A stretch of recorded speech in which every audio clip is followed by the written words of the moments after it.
He's been a little bit of a swing man, but he has performed well for the Cubs. It's really interesting in the track of his career. While the numbers may look on the outside pretty pedestrian, he has been a guy that takes the ball every time of the rotation for the Chicago Cubs. And over the last couple of years, he really started to turn the corner just up north in Milwaukee. Yeah, he faced the Orioles twice when he was at Milwaukee, once in 23 and once in 24, and had pretty good success against the Orioles. Matter of fact, 2 starts, he's only allowed 3 earned runs in those 2 starts against the Orioles. Holiday thought that pitch was off the plate. He falls behind 1-2, starting us off this afternoon. And he evens the count at 2 balls and 2 strikes. Jackson's reached base at 21 of the last 24 games against the National League. Yesterday, a very important opportunity for him to beat out the play at first base and extend the 8th inning. A couple of things that didn't show up in the box score. His hustle up the first base line that helped propel the 4-run rally, and the fact that Jeremiah Jackson went in hard at second base and kind of disrupted Willie Castro at second. A strike on the outside corner. Holiday frustrated with that strike call. And a couple of them in the at-bat as he goes down looking. Well, Jackson laid off a couple of really good splitters. He didn't swing at that fastball. About a ball off the outside corner, but unfortunately it was called a strike.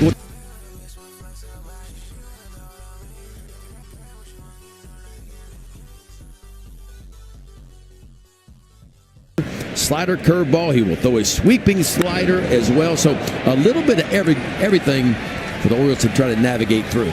Slicing to right where Tucker puts away Jordan Westburg trying to jump on the very first pitch. And a couple away here in the top of the first.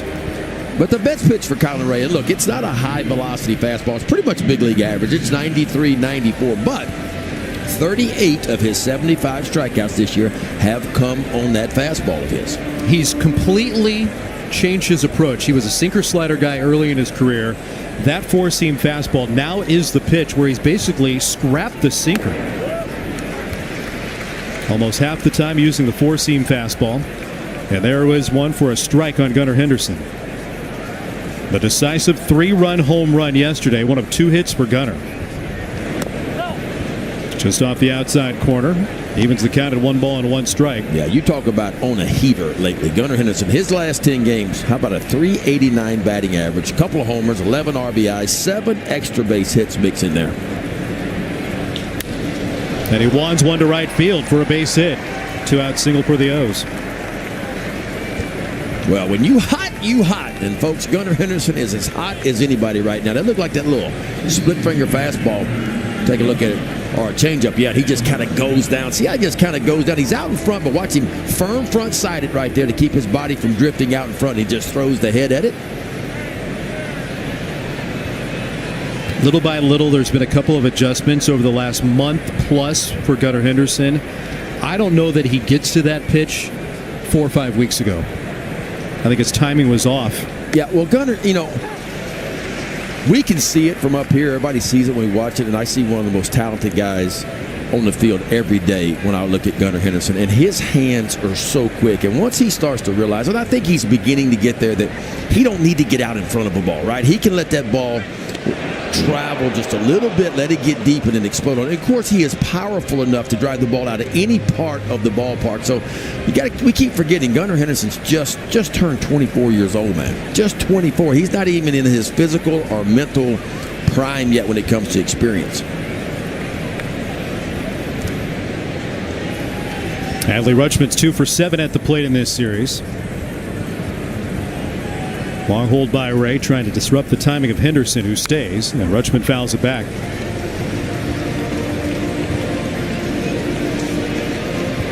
Adley DHing this afternoon. Alex Jackson on the back half of the battery, working with Brandon Young, who jumps back into the rotation today. Tony Mansolino taking away that to be announced yesterday and lining up the starter not only for this afternoon in Chicago, but the opener against the Philadelphia Phillies tomorrow. Going to be Cade Povich, it sounds like. So looking forward to seeing Povich come back. Lefty coming off the injured list after dealing with that left hip soreness. 0-2 to Adley Rutschman. Tracked high.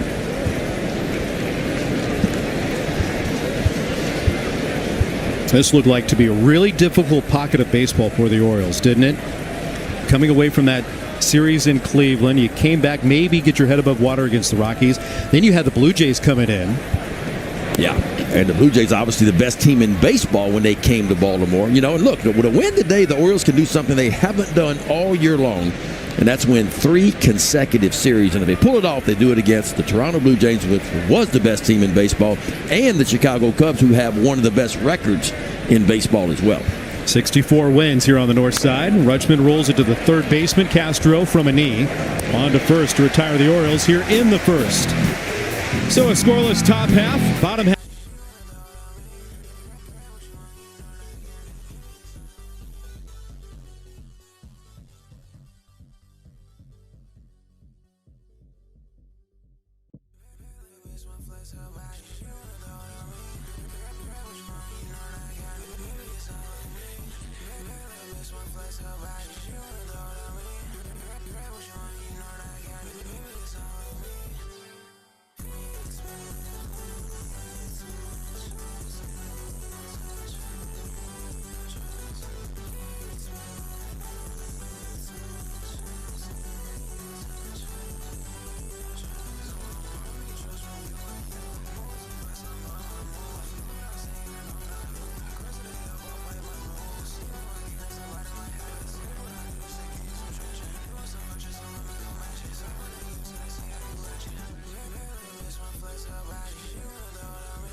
Suzuki coming up here in the first against the 26-year-old Brandon Young, who's back into the rotation after being summoned back from the minor leagues on the heels of the trade deadline, in which the Orioles lost every facet of the game. They've lost players out of the rotation, the bullpen, and of course the starting 9. Bush rides it out to right field, finding the son Carlson, called up by Jeremiah Jackson, who lost it. Lands right at his feet. Bush ends up at second after that routine fly ball was dropped in right field. Well, we talked about it yesterday. Jeremiah Jackson, not a whole lot of experience in the outfielder right there. And that ball, he got right under it. He did everything right. He used his 2 hands. The only thing he did wrong, he didn't catch the ball, unfortunately. So that'll go down as an E9 and a 2-base error. But I want to see Dylan Carlson. Dylan Carlson is the center fielder. And with a guy out in right field that doesn't have a lot of experience, I want to see my center fielder go get that ball, call it, and make the play.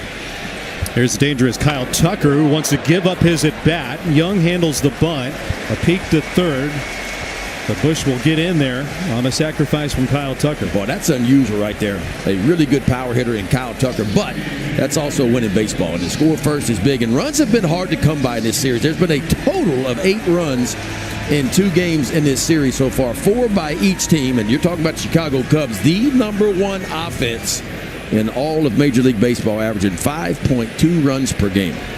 And this is where they thrive. Runners in scoring position. Second most runs scored in the big leagues with runners in scoring position. Suzuki pops the first pitch out of play for strike 1. The Cubs team 64-46 on the year. Orioles have done a pretty good job against this offense at runners in scoring position. The Cubs were 0 for 7 in game 1, but 3 for 9 yesterday in game 2. Infield in tight. Suzuki has been such a catalyst in the middle of this order. 26 home runs, 81 driven in. He's cooled off coming out of the All-Star break a little bit, but still 81 driven in. The primary DH for Chicago. And that's kind of right there where the Orioles have attacked him really all series long. Ball middle to away and a lot of breaking balls on the outside part of the plate. They pitched Suzuki pretty well. He's 0 for 5 in this series. Did have 3 walks yesterday. B. Young would love to pick up a strikeout right here. The 1-2 fouled away. Challenged with a fastball at 95 miles an hour. Brandon Young searching for his first victory in the major leagues. Last time out, he qualified for the win on Tuesday. Left the ball game in a 2-2 tie with Toronto. Had to wiggle out of a couple of jams early. He was good too, Wags. Matter of fact, it was his first and only quality start. That'll slip through the right side of the drawn-in infield, and the Cubs will take the early lead. Michael Busch comes in after the 2-base error teed up the game's first tally. Suzuki drives in his 82nd. Yeah, Suzuki just kind of sitting back right there, the 2-strike count. Infield drawn in. This ball's able to sneak through, and that wasn't a great breaking ball. That breaking ball just kind of hung right over the heart of the plate. Suzuki inside out swing, and the Cubs score first in this one.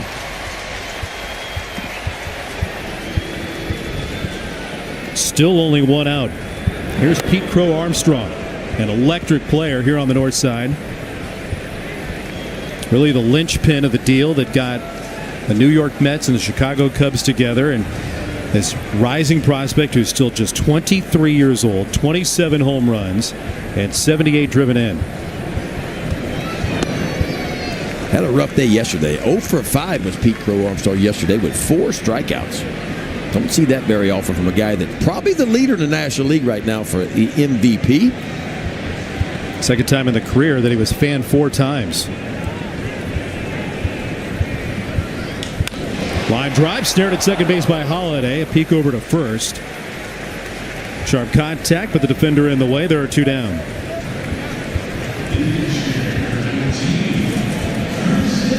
Well, for Brandon Young, it is about fastball command. And when he gets the ball where it's supposed to be, and that's out of the middle part of the plate, that one's not going to play very well against this offense. Elevated out over the center of the plate and just a bullet. And thankfully, Jackson Holiday up to the task. And we saw some really good fastball command in that at bat against Suzuki. That was not the execution of the 4-seamer from Brandon Young you wanted. You can't play middle like that. Yeah, and what's odd about Brandon, and look, it's early in his career. This is only his 9th big league start, but he's averaging almost 7 walks per 9 innings on the road. You get him at home in Baltimore, Camden Yards, and the walk rate is nearly half of that. But for whatever reason on the road, the command's not been quite as good. Carson Kelly with the pop-up. Kobe Mayo along with Jackson looking for a chance. Won't have him. You think there's a comfort with the revamped wall in left field for Brandon Young, plus the high wall in right? I just think at home, most guys are more comfortable at home than they are on the road in a lot of ways. And again, it's a sample size for Brandon Young. Only 9 big league starts. But you go back and look at his minor league career. His minor league career, he was a strike thrower. He only had 93 walks in 282 career minor league innings with 332 strikeouts. So typically he does throw a good bit of strikes.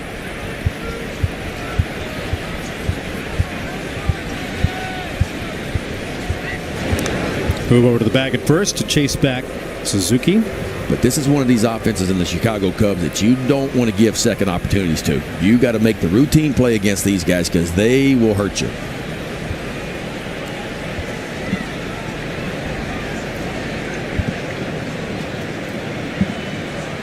Oh, 2 to Kelly. Fastball up and out. Against the Blue Jays, a very stout lineup from Toronto his last time at Camden Yards. For the 3rd time this year, matched his career high with 6 strikeouts and logged his best inning total, finishing 6 frames against Toronto. Yep. He looked good, man. It's in the tank for him. There's no doubt. But another guy that's getting an opportunity to show what he can do the final couple of months of the season. Wiggled out of the first inning jam, left runners at second and third. Gave up a run in the second, then rattled off 7 in a row, and then allowed that second run in the 4th inning. Kelly jackknifes out of the way. Good news is he jumped off the hook. Now the recently departed had a 2-run rally. Ramon Laureano, Ryan O'Hearn with an RBI triple, and then Ramon Arias made it a 4-3 score. Kelly fouls another away. Yeah, you look at Brandon Young. I mean, 8 starts, 6 of 8 starts, 3 earned runs or less. So he's given the Orioles an opportunity. Most of the time, he's taken the bump. Averaging right at 5 innings per start.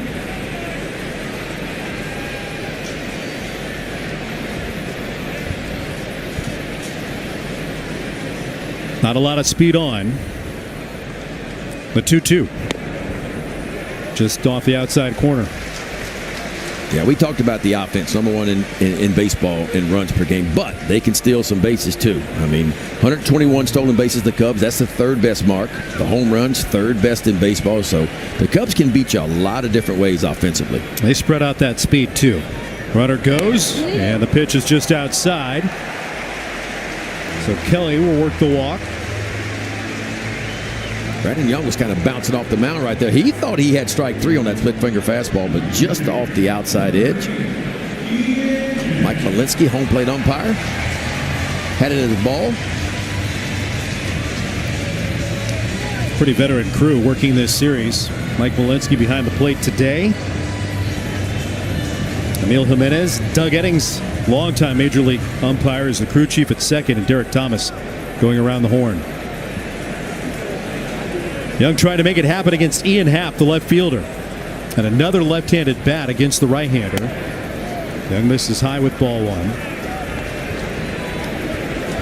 Hard to believe it's been a decade since Ian Happ was a first-round selection. He'll turn 31 this week.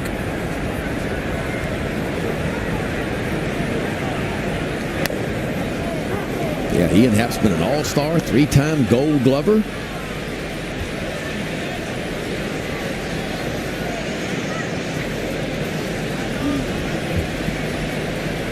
Sixth hitter in the first. 1-1. That's hit well out to deep right field. Sailing over Jackson and off the ivy. Back into play with Suzuki coming down the line. Kelly's going to soar from first base. The throw to the plate, and they got him. Carson Kelly trying to stretch his legs all the way from first, cut down on the play at the plate. Boy, this was a beautiful relay throw. Jackson Holiday rears back, and I mean a 1-hopper straight in to Alex Jackson, who applies the tag, but the Cubs get 2 in the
For the O's, we'll wrap it up here on the north side and then be in Philadelphia on Monday night. Trailing 2-0 after a two-base error set up the game's first run. And the Cubs again rolling the dice on a play at the plate. Carson Kelly a little slow coming down the third base line. Jeremiah Jackson started the relay to Jackson Holliday. And then Alex Jackson. We know the Jackson 5. Now we have the Jackson 3. Cutting down. That was a beautiful relay, too. And I'm going to tell you, Jeremiah Jackson played it perfectly off the wall, got it quickly to Jackson Holliday, who makes a perfect throw home, just like you work on 1,000,000 times in spring training.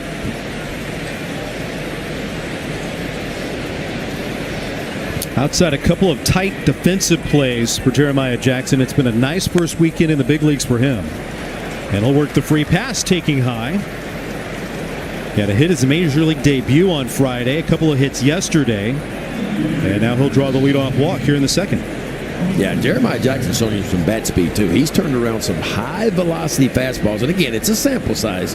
But so far offensively, he was having a heck of a year in the minor leagues, was Jeremiah Jackson. A career year, and what a turnaround over the last month as well for the new right fielder. Colton Cowser starts the square and pulls back, takes a strike. Well, Colton Cowser looking for his first base hit of this 3-game series. 0 for 3 in the first 2 games. 9 for his last 50.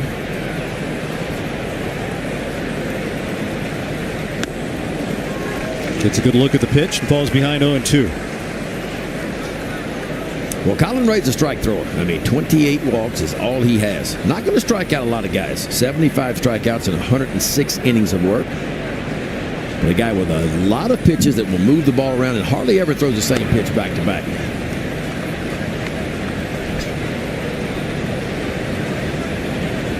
Good size, 6 feet 5 inches, now 35 years old. Good speed over at first. Very quickly to the plate. Misses down and away. You know, one of the big things for Colin Ray is figuring out how to keep his body healthy. Drafted in 2011. 4 years later, he was in the big leagues with San Diego. Didn't have a lot of long success because of the injuries. Strike on the bottom part of the zone. Stuns Cowser at the plate. Well, just a perfectly placed backdoor breaking ball by Colin Ray. I mean, look where the catcher Carson Kelly sets up, exactly where it's delivered. And as a hitter, not much you can do with that.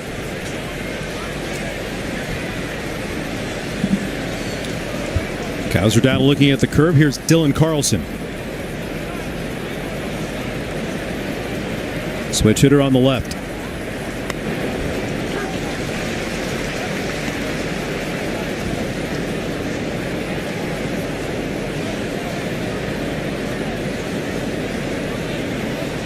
A lot of time traveling through Chicago for Carlson. It's 5 years with the St. Louis Cardinals. Muscled out of play. No balls and 2 strikes on the number 7 hitter. Now we talked to some young players that are going to get a lot of playing time. Well, Carlson is a little bit more established, but he's going to get a good run without Cedric Mullins. Play a lot of time in center field.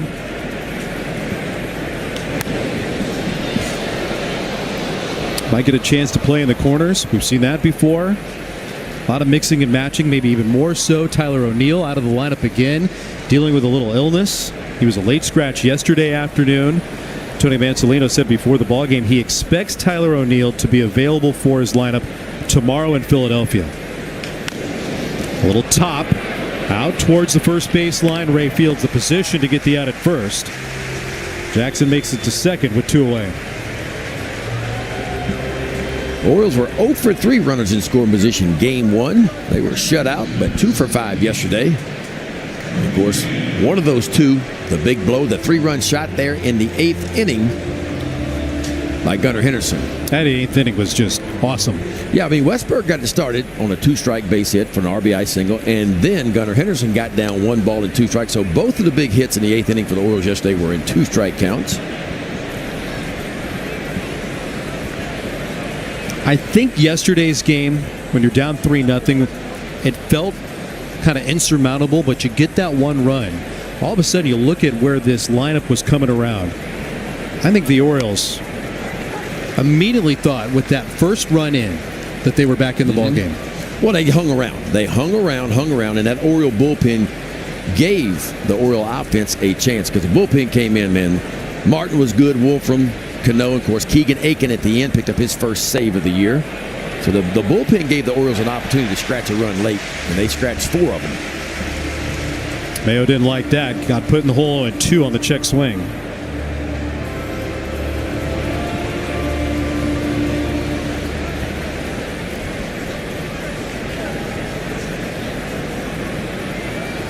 Runner at second, 2 down. There's ball 1 of the at-bat to Coby Mayo. This bullpen is going to be something to watch on how Drew French communicates who's available and how to use and identify pockets against the lineup coming around really from the 5th inning on. I think it's going to be somewhat of a matrix to figure out. Yeah. Because your traditional bullpen roles are no longer. You don't have Gregory Soto. You don't have Sir Anthony Dominguez. Felix Bautista currently on the injured list. And for me, you got to work it from the final 3 outs backwards. Yeah, I mean, there's going to be no defined roles in this bullpen. No 6th, 7th, 8th, 9th guy. It's just not going to be that. Tucker underneath the drive from Coby Mayo. Makes the play. Leadoff walk. Stranded in scoring position.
Perfectly executed relay throw between Jeremiah Jackson and Jackson Holiday. Carson Kelly cut down at the plate on the play. That brings up Willie Castro, Nico Horner, and Dansby Swanson, the last third of this Chicago lineup in the second. And a strike from Brandon Young. Willie Castro, one of the new Cubs. Cubs didn't make the big splash at the trade deadline, but this was a value-added piece. Fights back the pitch and falls in the hole 0-2. Yeah, Willie Castro can play just about anywhere on the field, and he's not going to hurt you defensively at any of them. And he's having a pretty good year offensively, too. 10 homers, 27 RBIs. He can run a little bit, 9 stolen bases. At a 742 on-base plus slugging over 86 games with the Twins to start the year. We've seen him a lot with the Detroit Tigers. Spins away from the corner. Yesterday, his first playing time, had a single and then what was ruled a triple. Jeremiah Jackson aggressively played it into a 3-bagger.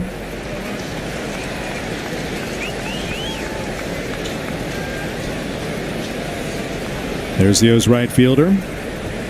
And the new third baseman, second baseman, the jack of all trades in Willie Castro. And you wonder if Willie Castro will even further push Justin Turner, the longtime utility infielder, a little bit further down the depth chart.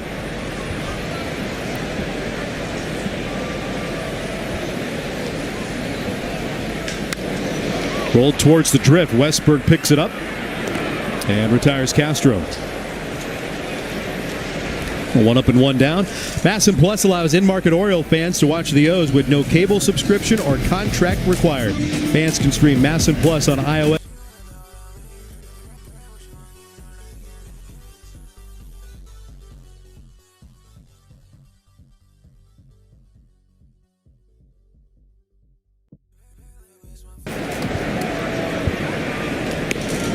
Here's Nico Horner. Had 3 hits yesterday, drove in a couple. He's been on base a ton, moving up and down Craig Counsell's lineup. One of the best performing second basemen in the senior circuit. Top 5 in on base and OPS. Hits for a good average. Like every other Cub in the lineup, makes a lot of contact. I mean, the Cubs just don't. I mean, it's the 8th most walks in baseball, and it's the 5th fewest strikeouts. And that's very rare for a team that has the home run production that they have. Punched up the right field line. Jackson on the run. Won't get there in time. That ball bangs off the fence. Big turn by Horner. And then he'll power down with a long 1-out single.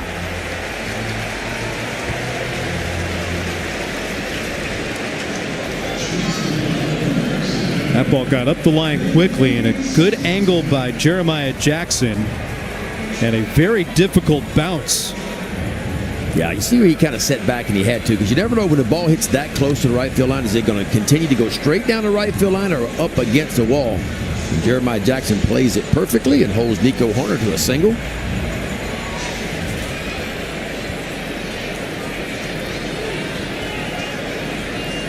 One on, one down for Dansby Swanson. Jumps on the first pitch and yanks it foul. Swanson's had a little resurgence when it comes to the power. This season, 16 home runs and about 150 at-bats quicker than what he got to 16 last year. Yeah, and look, he's slowed lately, too. You go back and look at his last 16 games, he's only hitting 190. He got off to a really good start, a little bit slow as of late, but as you mentioned, showing more power this year.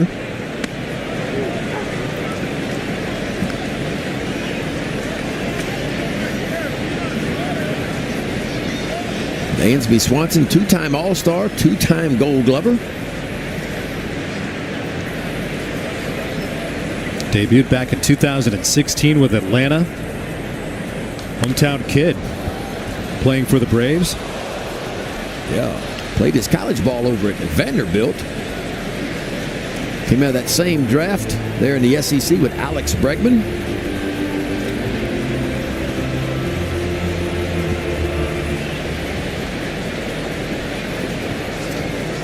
Just a spectacular day. Well, the weather has been perfect. I mean, perfect. All 3 days. If you look at the calendar and you said, all right, O's are going to Chicago in August. You'd think, all right, we need fans, we need ice packs, we need the ammonia towels. Well, you remember what the weather was when we left Baltimore. I mean, it felt like it was 100 degrees and on-field temperatures like 112, 113. On Thursday, the O's spent the off day here. They were worried about the air quality because of the Canadian wildfires that pushed a lot of smoke down over the Midwest here in the United States. But early afternoon on Thursday, just about game time, atmosphere cleared up, and we have had picture-perfect conditions all 3 days. And temperatures in the mid-70s. Yeah, and look, the ballpark has favored the pitchers, too, the first 2 games of this series. Wind's been kind of pushing in hard from center field in Game 1 and Game 2. That's what we talked about. Only but 8 runs being scored. You can see today, if you hit it out to right field, you're going to lose 14, 18 feet out to straightaway right field, 10 feet. But if you can get it to left field, straightaway left field, it's going to carry an extra 3 feet. Runner from first is going. Swanson swats it back foul. you got to be able to control the running game against the Cubs because they will take off and run. Hoerner's got 19 stolen bases, and really everybody in this lineup, maybe other than Carson Kelly, will take an extra 90 if you don't keep your eyes on him. P. Crow Armstrong with 29 stolen bases. Kyle Tucker's got 23 stolen bases. Those are the gaudy numbers. Well, it's just one of those teams that shows you that they can beat you with the long ball. They can beat you a lot of different ways. Runner stays at first, and that is right down the middle for strike 3. First strikeout this afternoon for Brandon Young. Like that fastball, too. Down low at the bottom of the knees. If you get a ground ball, you'd love to get a ground ball double play, but that will play, too. Just a good four-seam fastball, knee high.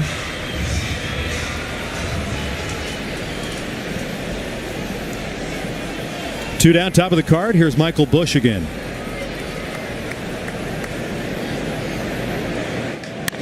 They'll drive it into right field for a base hit. Hoerner checks the arm of Jackson, and he'll take all the way to third.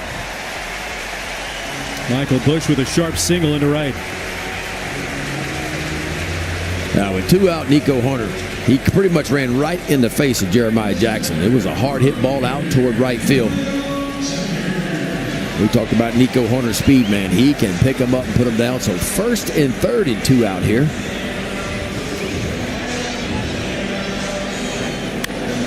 Watch Hoerner here. He didn't hesitate at all. One quick peek at right field. He's off taking an extra 90.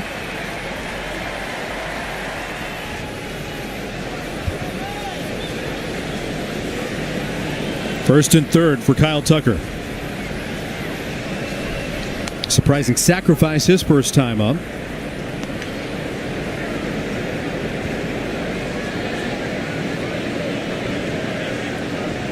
.167 average with 2 down and a runner in scoring position. That's Hoerner over at third.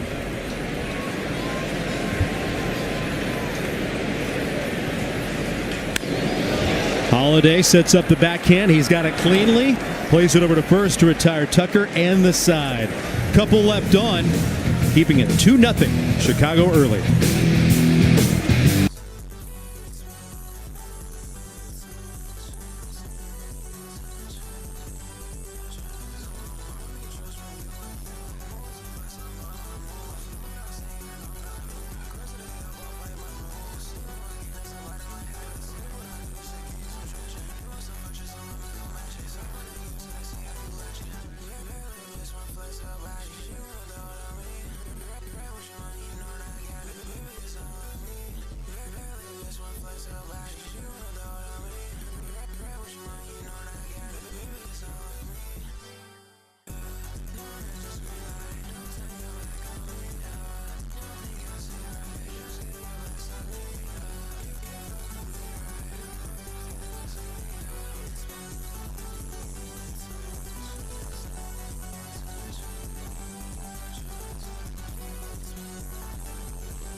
See the people. We went back on the bus yesterday. You see the people on the beach yesterday?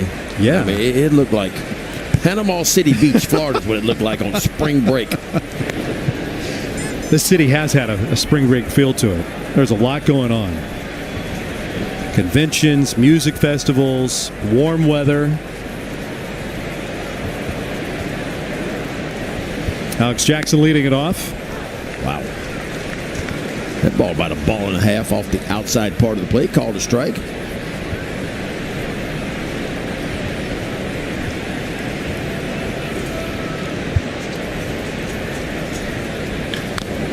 Topped away foul. Pretty aggressive cuts that we've seen from Alex Jackson. He's got big returns on it. All 8 hits as an Oriole have gone for extra bases. I was shocked when they showed about a week ago his bat speed, man. His bat speed is elite. When you talk about swing speed, swings at right around 76, 77 miles an hour. Big league average right around 71. So you can see where he could rack up some extra base hits. He gets the head of that bat through the zone. 2-2. Hit him. That's one way to slow down the bat. Yeah, now back-to-back innings. Leadoff batter of the inning has gotten on for the Orioles. See if they can find a way to scratch a run or two here. Looked like that split-finger fastball just kind of gets away right off the elbow. O's had a 2-out single in the first inning. The leadoff walk to Jeremiah Jackson in the second. And now Alex Jackson gets plunked and turns the card over for Jackson Holliday. Both of these teams exactly 500 since the All-Star break. Orioles 8-8. The Cubs are 7-7 since the All-Star break.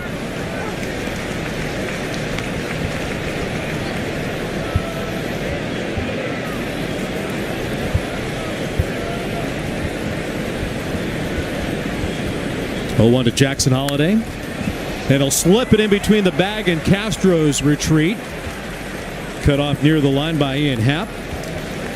First and second for the Orioles and nobody out. Oh, how pretty was that swing by Jackson Holliday right there. Looked like a split finger fastball kind of working away from him right there. See this ball just kind of oozing away. He didn't try to pull this ball. Just lets the hands go first. The barrel right behind it perfectly places it down the third base line. So first and second here in the top of the third and nobody out for the Orioles.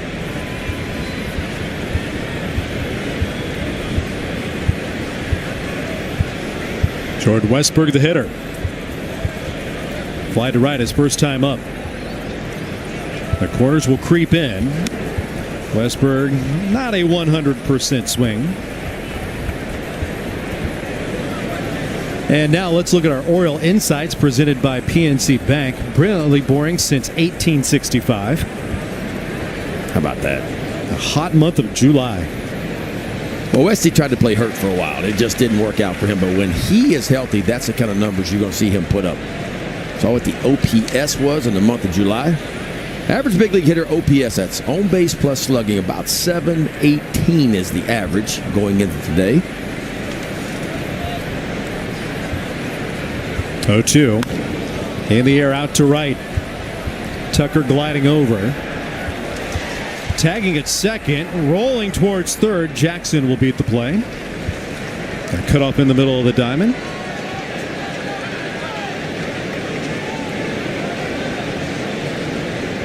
Yeah, because Kyle Tucker's got a pretty good arm out in right field. I was a little surprised to see him go. I thought there would be a bluff away from second. It was a good read, too, by Jackson Holliday because he went and tagged up at first base. And if that throw would have been high going towards third base, you'd have seen Jackson Holliday take an extra 90. But it was a low throw cut off in the infield. So double play stays in order. O's trying to get on the board. One down, first and third. Gunnar Henderson, the hitter. Single to right his first time up.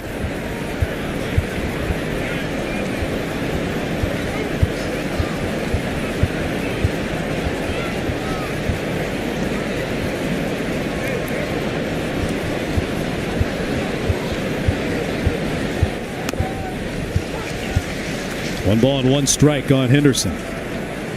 Typically, Colin Ray is going to use his fastball a lot. Even though it's not high velocity, still going to use it about 52% of the time when you combine that 2- and 4-seam fastball. Then the next most used pitch typically is that split finger fastball.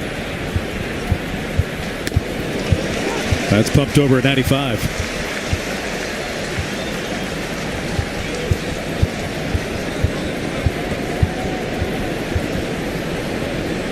Second go-around for Colin Ray here in Chicago.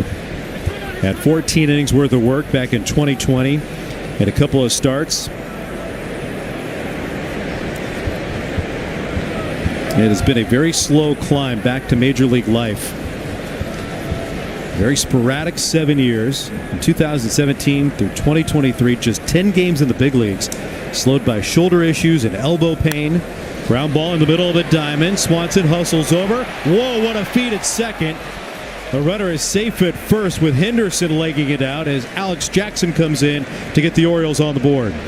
That was an outstanding play. Nico Hoerner, Dansby Swanson. But the first run of the game for the Orioles. Just a ground ball hit up the middle right there. That's pretty slick. Watch Swanson quickly shoveling it off. And then Hoerner on the bare hand. That's so hard to do because if you look at Hoerner, all his momentum going towards left field. Had to throw across his body. Wasn't able to get enough on it.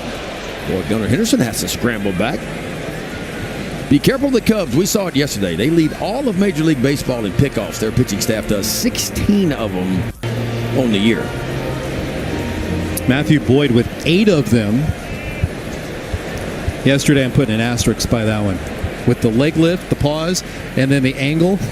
I know. I mean, he's getting away with it. They said he hadn't been called for a balk all year long. I don't understand because of where he steps as he goes towards first base.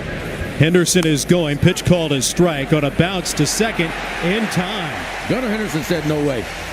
Gunnar thinks his hand got in there. The Cubs think otherwise.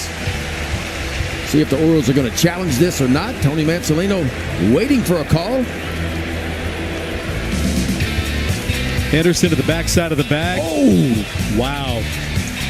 The O's will not.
Fame-worthy state by Adam Jones holding the cream pie there. It's going to be a great day coming up on Saturday at the ballpark as Seiya Suzuki leads it off for the Cubs in front 2-1. Adam Jones is at the ballpark today. Yeah. He actually rode the bus with us this morning to the ballpark. Nice to see him on the field. You talk about a guy that can immediately step on the field and becomes a magnet. Retired players, current coaches, current players, they just flock to Adam Jones. There he is pregame with Anthony Sanders. Just hanging out, being all cash. Yeah, it's so important for players today, to visit with the ex-players, especially players that hadn't been out of the game very long. Adam Jones, one of those guys that posted, man. You talk about he answered the bell.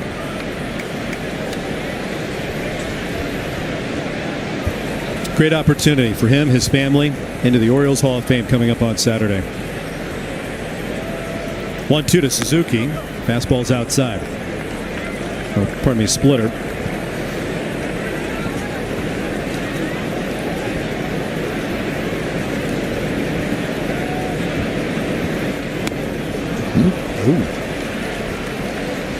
Out on strikes. Yeah, splitter again.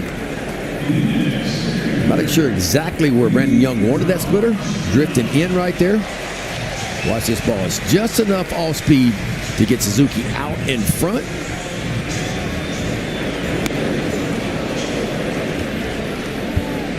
Second strikeout of the day for Brandon Young. First one looking. Suzuki down swinging here in the third. Pete Crow Armstrong, the batter.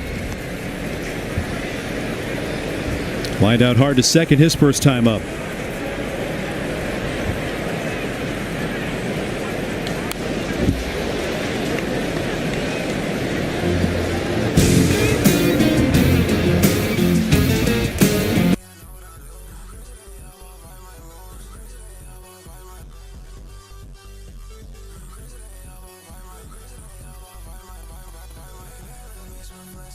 Third of the plate. He's got some really quick hands. The Orioles have fed him a lot of pitches to the outside part of the plate. All speed pitches out there, fastballs out there. Did get one strikeout of him yesterday. He struck out 4 times yesterday. One strikeout with a fastball kind of up and in after so many balls on the outside part. That's where he's done so much of his damage. 27 home runs. That's a new franchise record for homers by a player 23 or younger. And he got him. Another splitter, too. Well, that splitter has been good lately. 44% fastballs typically by Brandon Young. Then the next most used pitch is that pitch right here. His split finger fastball right about 20% of the time. It is firm. There's a really good look at it. Middle finger, pointer finger spread out on the ball. Throws it just like a fastball. Looks like a fastball coming out of the hand, but it's about 7 or 8 miles an hour slower. 2 down for Carson Kelly.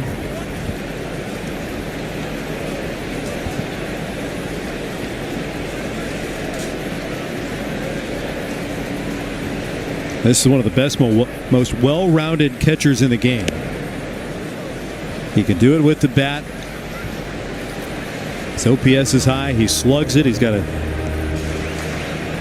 13 home run total. He reaches base a lot. We saw him with a walk. And also what he does behind the plate is elite.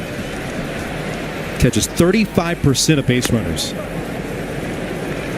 Yeah, well, he got Gunnar Henderson at the end of the last inning for the Orioles. I thought Gunnar got a pretty good jump leaving first base.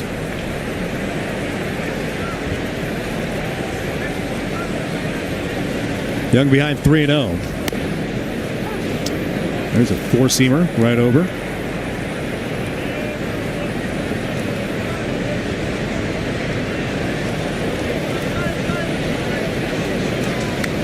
(3-1) in the air towards right. Here comes Jeremiah Jackson looking for space next to the wall. He'll have it, and Brandon Young is 1-2-3 against.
Baseball Friday, Saturday, and of course this Sunday.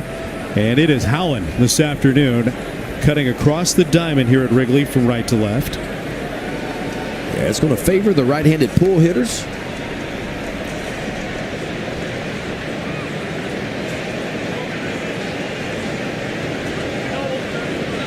Adley Rutschman told to hold up, getting into the batter's box.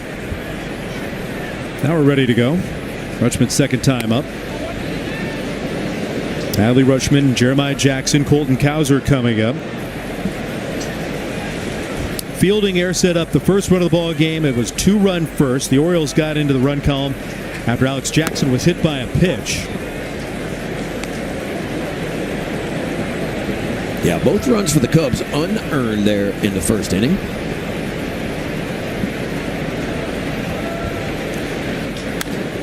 Towards a gap in left field. Happ on the run, reaches out, and it's off his glove up into the ivy. It shoots out, and Rutschman can trot into second, standing with a leadoff double. Man, all 3 of the last 3 innings, Orioles leadoff batter has gotten on it. It's a pretty good ride out toward left center field by Rutschman right here. Hanging breaking ball, inside out swing. And you see Ian Happ going hard out toward left center field. This ball actually touched his glove. Maybe he overran this ball just a tick. See him kind of reach back right there. That ball slicing off the left-handed batter, Rutschman, slicing back towards that left field line. 15th double of the season for Rutschman. So Ian Happ kind of shaking his head. He's like, that's a ball I probably should have caught. Yeah, he's a little frustrated. You saw the footwork get lined up, and then all of a sudden, a little bit of an adjustment with the glove hand. Yeah, he just slightly overran that ball because it was slicing back towards him. Cubs left fielder still thinking about it. Huge chance for the O's here in the 4th inning, trying to tie the score. Jackson tops it towards third, hugs the line, picked up foul. Well, that was borderline near the bag at third. Castro went ahead and made the play. Third base umpire Emil Jimenez right on top of it. Out in front of a little breaking ball right there. Foul or fair? Yeah, just barely foul. First 88 feet were. Jeremiah Jackson's got to find a way right here to try to get Rutschman over to third base. Love to see him hit a ground ball to the right side if he could. Hasn't looked overmatched this weekend. He's got a pretty good hole over there, too, to aim for.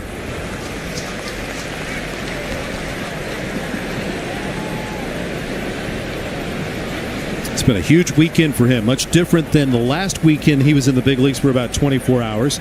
He was called up last Friday and then optioned back in the weekend.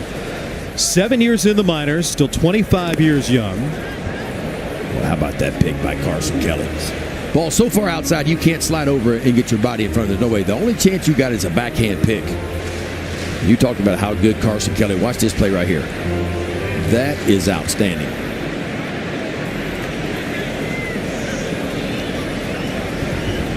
That looked effortless, didn't it? That was smooth is what that was. 2-2 to Jackson. And it's knifed up right field side, out of play.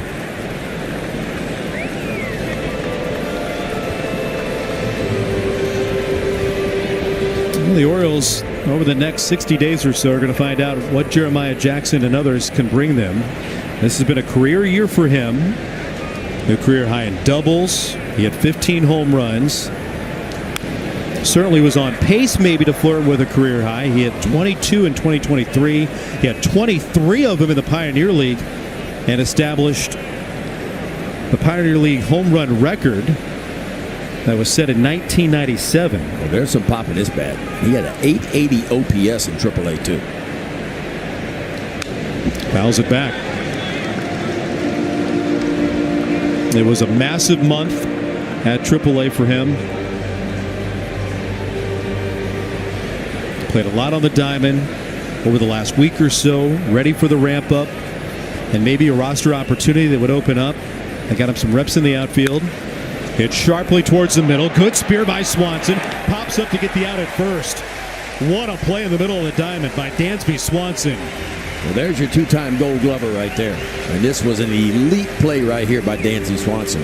I know he's been slow with the bat a little bit as of late, but the defense never takes a day off for this guy right here. Big time play here. This ball could have easily shot through. Watch Dansby Swanson hard to the glove side. Spin on his feet with some pace on the throw right here. Well done. But still a productive at bat.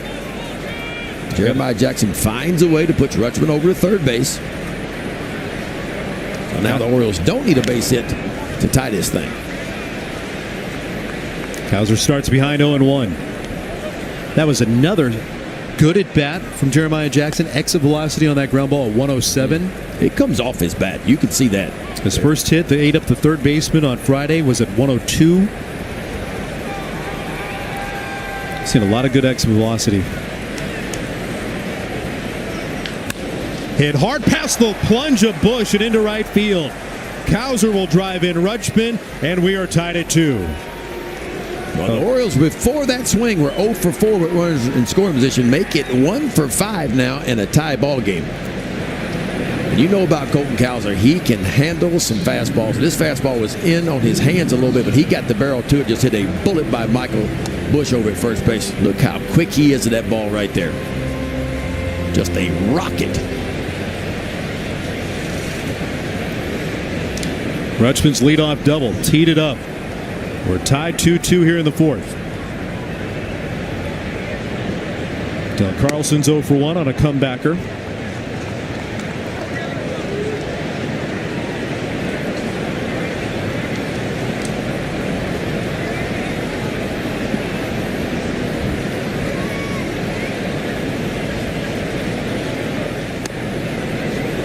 That's downstairs. 1 ball and 1 strike.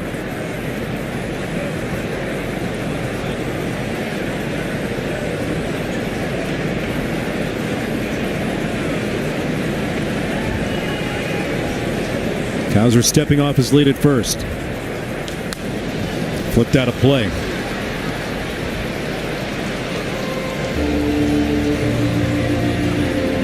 I know runs have been hard to come by for the Orioles in this series, actually for both of these teams, but you go to the All-Star break, the last 16 games, the Orioles are averaging just shy of 6 runs per game. They have been outstanding since the All-Star break.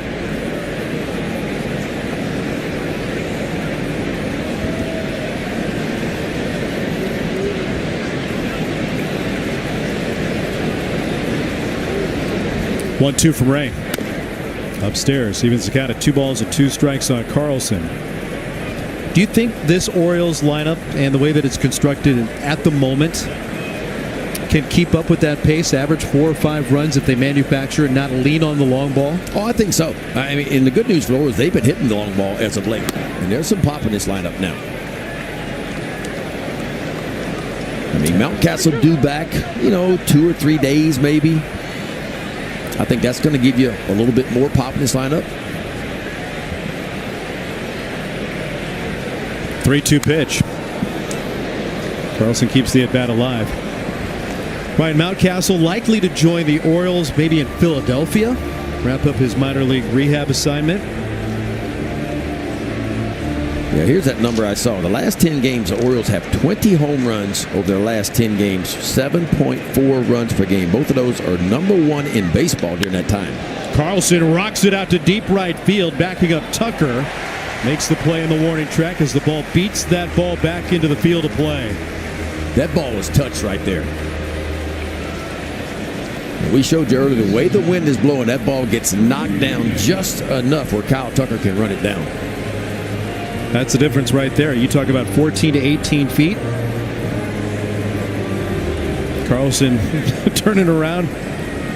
And right now by 25 feet. There you go. Yep. From the basket to the basket of the glove of Kyle Tucker. Wrapped on the ground sharply to third. Castro sucks it up, goes the short way to second to retire the side. Leadoff double by Adley Rutschman, driven home by Colton Cowser.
Trip down memory lane brought to you by the Good Feet store. Live the life you love. Don't let your feet get in the way.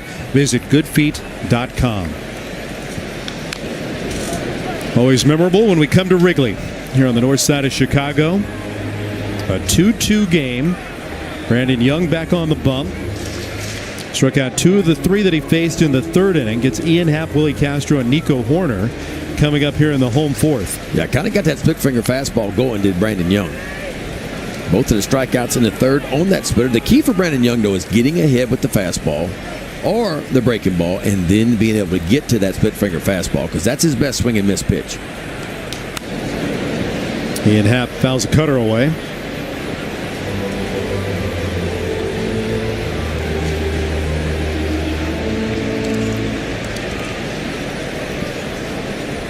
Both runs unearned today.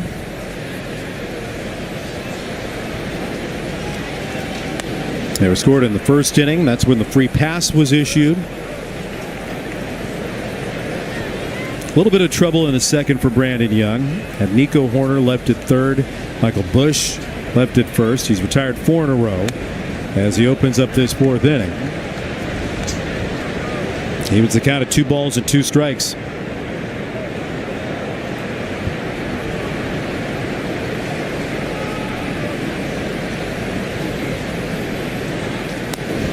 And the count's full.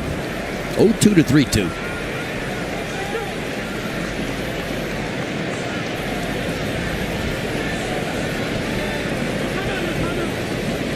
Time called by Happ at the plate. Willie Castro out on deck. Well, what would you do to change some of this, from 0-2 to 3-2? Is it pitch selection? Is it trying to be too fine? I think the waste pitch, and that's what I call those pitches, are waste pitch. At the big league level, even though when you get ahead, guys don't chase balls typically that are 18 inches, 15 inches outside of the strike zone, right? So you need to have a little bit better command. What I call a decision-making pitch. Throw a pitch that makes a hitter really think about having to offer at it. Because if you're not doing that, you're just wasting your pitch count. Slow roller. Westberg charges in. Easy flip to first. Ian Happ retired, leading off this fourth inning. Now, in the minor leagues, yes. In the minor leagues, sometimes guys will expand the zone that much. But at the big league level, that's why these guys are at the big league level. They typically don't expand the zone. So you want to rely on your command to say, okay, I know where to miss. If I miss in an 0-2 count, I'm going to miss off the plate, obviously. But you want to get something close enough, maybe 5 to 6 inches off the outside edge to really make a hitter think about swinging at it. Well, Castro is a switch hitter. He's going to challenge Jordan Westberg again, this time a little further onto the infield grass. And Westie's 2 for 2 here in this fourth inning. O's fans on Sunday, August the 10th, come to Camden Yards at 1:35 first pitch. O's and A's. First.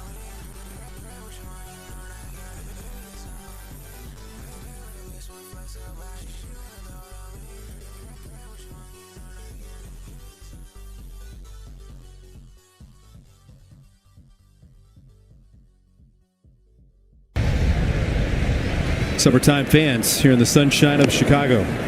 All of a sudden, Brandon Young, after some traffic in the first and second, has retired 6 in a row. That traffic in the second included Nico Horner. Got a 1-out single. Left in scoring position by the Cubs.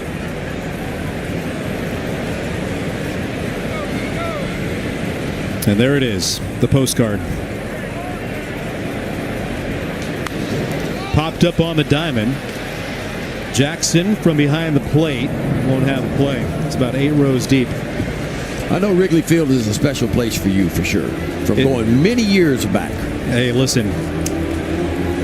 The reason that I fell in love with baseball is because of an early influence when you got off the school bus in northern Indiana and you trot in and the Cubs game was already on the television. And really the scenery hasn't changed. Such a cool place. It It's really such is. an amazing place, especially in the summer when the ivy comes in. Check swing dribbler out in front of the dish. Jackson with a bare hand on to first to get the out. And a 1-2-3 frame again from Brandon Young. He's retired 7.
Air guitar on Friday night, too. There we go. Alex Jackson, Jackson Holiday, Jordan Westberg coming to the plate here in the 5th inning of a 2-2 game at Wrigley Field. He's Big Ben McDonald. I'm Ben Wagner. Gorgeous sunshine. Brett Hollander is alongside as well. Don't want to forget about Brett. He might be having as much fun as we're having this weekend in Chicago. Brett's kind of double dipping today, isn't he? Yeah. Pre and post game and doing some radio stuff, too. That's how he was able to fund the trip for the missus. That's right. Colin Ray drops in a strike on Alex Jackson, and it's 1-2. And we were lamenting about what Wrigley Field has meant to us. We mentioned it at the top of the broadcast. It was the superstation, right? Back in the 1980s, where WGN, the powerhouse broadcaster of the Chicago Cubs. Alex Jackson down on strikes. I know in the 1980s, being in northern Indiana, a little bit easier to get WGN Channel 9. For you, It took a while, but it took a little got bit. there. Well, I mean, yeah, the only baseball I ever saw was the All-Star games, the World Series. That was the only baseball I ever saw. And then we got something called Cablevision when I was in 10th grade, man. And that was my introduction to everyday baseball. I could watch the Cubs and the Braves just about every day I wanted to. and that was the beauty of it. So many games were played at daytime for the Chicago Cubs, and then at night, rolling out of Atlanta on TBS. Big cut and a foul back by Jackson Holiday. You know, in my household, it was we're watching the Cubs and whoever they're playing in the afternoon, and then we had to fight for the remote and what game we were going to watch because the White Sox on the south side of Chicago usually were playing at night. And then, of course, whoever the Braves were going to play. 0-2 to Jackson downstairs. And I grew up with Dale Murphy. Of course, Ryan Sandberg, Rick Sutcliffe.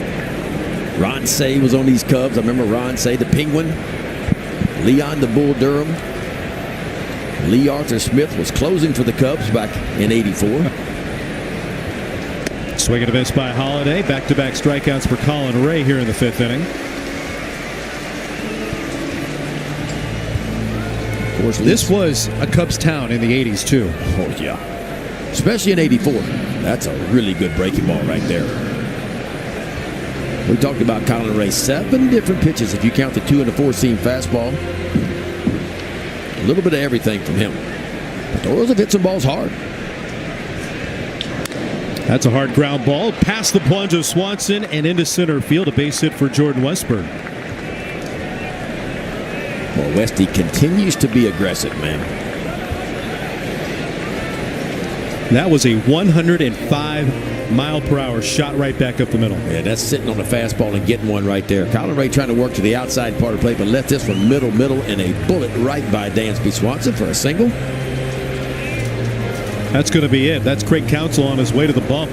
He wanted to give Colin Ray an opportunity to get through this 5th inning, but a 2-2 game. Gunnar Henderson is coming up, and the Cubs want to try to keep this baby tied.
Drew Pomerantz is in for the Cubs, making his first appearance in this series, making his 36th appearance of the year. A very good ERA, 2.15. Opponents hitting .208 off the left-hander, Pomerantz. Back in the big leagues after not appearing in the majors for 3 seasons.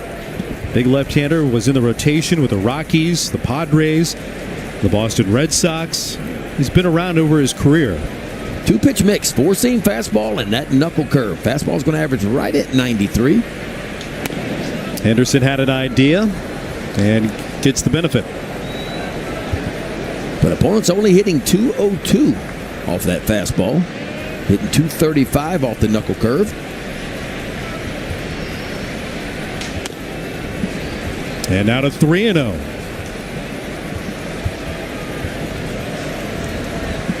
Henderson singled his first time up, bounced into a fielder's choice that capped off the 3rd.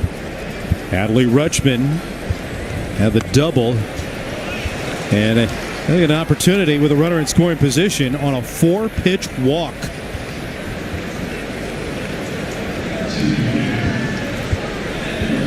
This is the meat of the order. Rutschman, Jackson, Cowser, Carlson all had outstanding at-bats their last time up in the 4th inning. Big-time exit velocity. Anything 95 and above is considered hard hit. Look at that. The triple digits. And flirting with triple digits on the other 2. Rutschman with a leadoff double. Came in to tie the game on Colton Cowser's RBI base hit.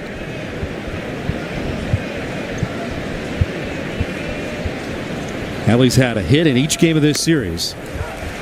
And he falls behind 0-2.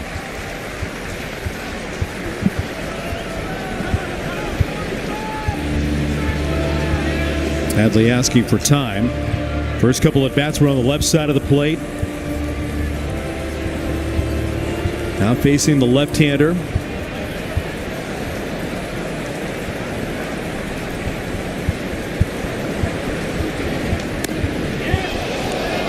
Just off the outside corner. Pomerantz thought he had strike 3. That's just a perfect. That's the 0-2 pitch I'm talking about right there. Right on the edge, but if you miss just off. That ball looked like it barely caught the box on the outside part. Now the 1-2 hit off the cup end.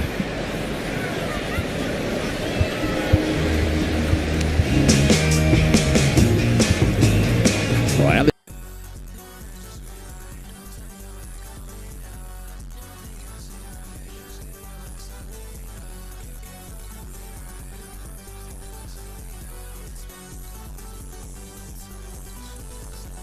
Adley and Dylan Carlson in the lineup this afternoon for Baltimore. And Rutschman fades to a knee, going down on strikes. Pomerantz thought he had him looking. He goes down.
In northern Chicago, where it's 2-2, Orioles and Cubs in the rubber match of their 3-game series.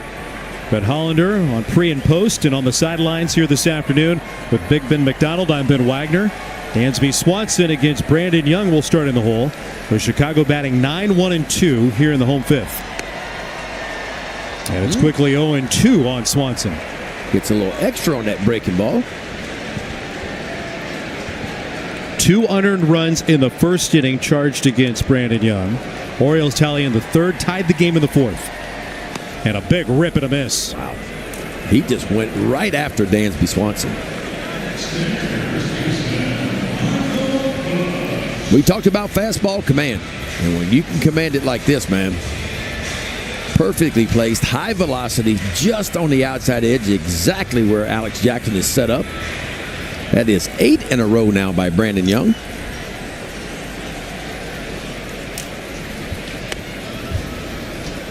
First pitch just inside, missing with a cut fastball on the leadoff man, Michael Busch. Busch's fly ball played into a 2-base error in the first inning. He singled his last time up. Or the second. His last time up, it was a nice play in left field by Colton Cowser.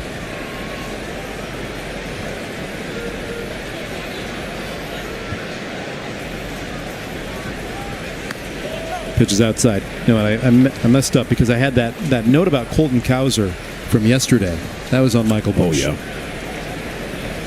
My chicken scratch is... Colton Cowser made 3 beautiful plays out in left field yesterday.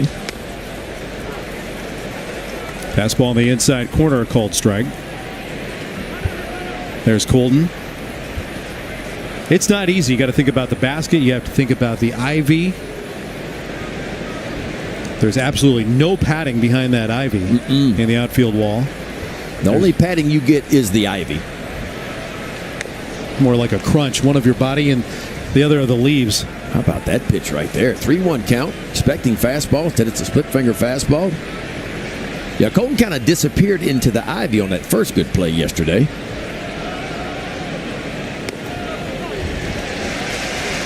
One out base runner. We'll take a look at Colton Cowser's defense yesterday. This is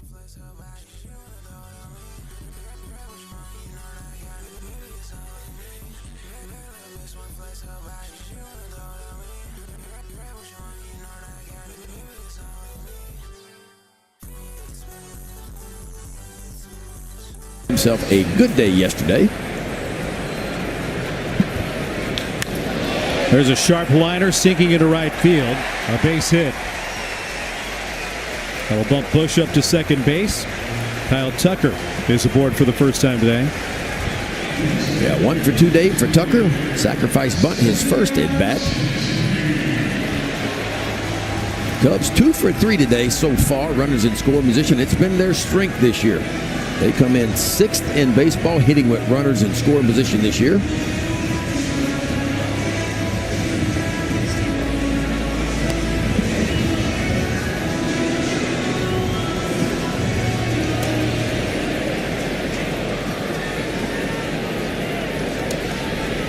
First and second, one down. Here's Seiya Suzuki.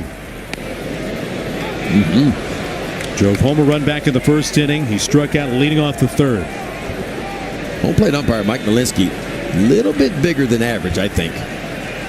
But hey, as a pitcher, if you can get that call, why would you go anywhere else?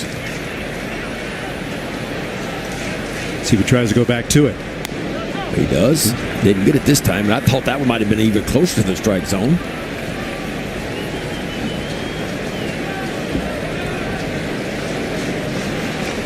Pretty good fastball today, averaging 94.5 miles an hour for Brandon Young.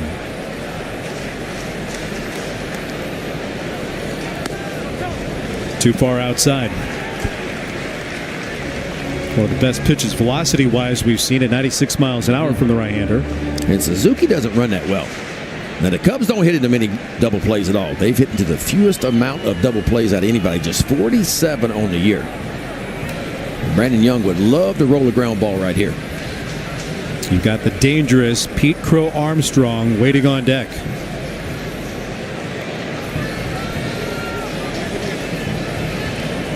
There's the young superstar for Chicago. The 2-1 in the air, hit pretty well. Left center field. Carson, Cowser makes the play. Cubs will tag Bush at second base.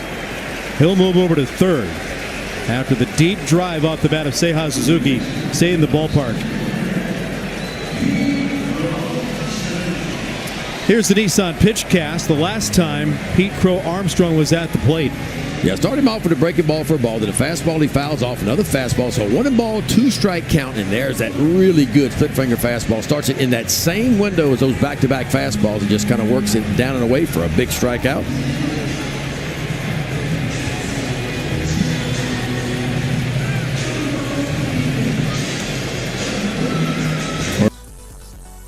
Jackson out to the mound. Buying a little time in the situation with the runners at first and third. 2 down here in the 5th.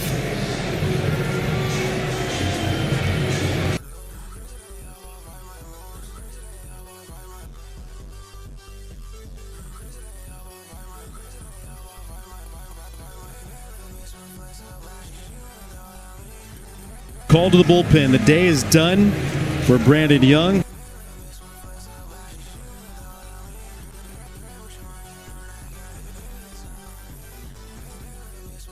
So we've got a call to the bullpen here in Chicago in a 2-2 game.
just acquired from the Detroit Tigers. After the trade deadline expired, we found out the move had been made, and the lefty makes his first appearance. Yeah, and the reason why Tony Mansolino went and got ends is if you look at Pete Armstrong on the year, hitting .302 against right-handed pitching, .203, so about 100 points different against left-handed pitching. 2 down, runners on the corners of a 2-2 game. Crow Armstrong pops it up. Mayo slides over, fights the sun, and it drifts past the dugout and into the seats.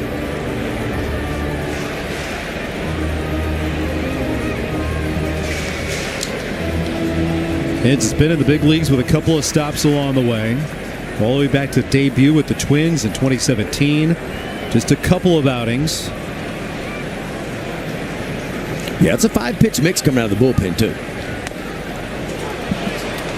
2 and a 4-seam fastball, changeup, cutter, and a curveball. Pretty much big league average on velocity with the fastball. Just a shade over 93. Bush and Tucker aboard for Chicago. Ends in the 1-2. Swing and a miss. And a very frustrated Pete Crow Armstrong after being fanned. Boy. Didn't like the strike 2 call and then went after strike 3 himself. Yeah, this is just 94 heaters. See if you can hit it. Dietrich Gans gets it right by Pete Crow Armstrong. We got to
drive today. Beautiful afternoon at Wrigley Field and a great ball game again. 1-0 the final score on Friday. A 4-3 Orioles win yesterday, courtesy of Gunnar Henderson, and a go-ahead 3-run homer, and now a 2-2 game as we move into the 6th. Been 3 really good games in this series. And one of the fastest games we've ever been a part of in game 1. Was it an hour and 48 minutes? Hour and 49 officially. 49? 109 minutes. Unbelievable.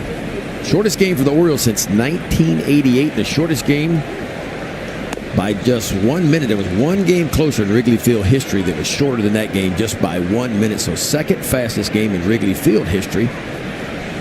And there's some history. Yeah, it is. I mean, a lot of history. 3-1, vaulted, shallow to right. Tucker trots in. It'll drift out to him, and he makes the play to retire Jeremiah Jackson, leading off the 6th. All right, it's time to cheer on Colton and the Orioles from the Cowsers Corral fan section. This new fan.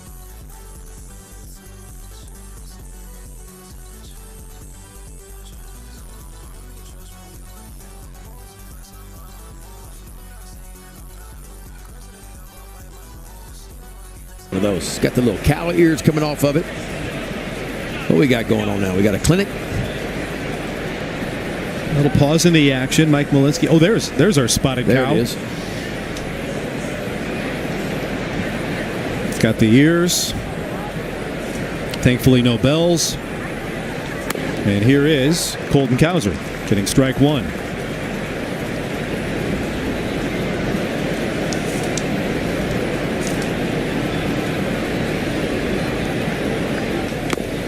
And the whole 0-2. I'm never surprised with the amount of orange and black that we see on the road. I am surprised with the amount of black and white we still see on the road. Swing and a miss. Cowser down on strikes.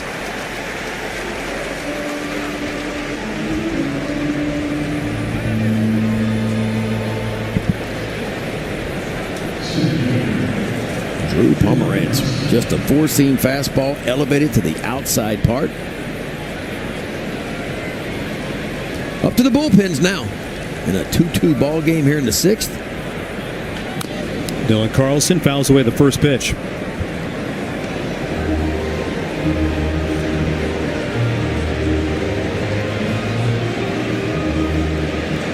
Dietrich Enns making his Oriole debut. Drew Pomerantz relieving the starter, Colin Ray. His first clean frame. And he's out in front 0-2 on Dylan Carlson after quickly getting Jeremiah Jackson and Colton Cowser.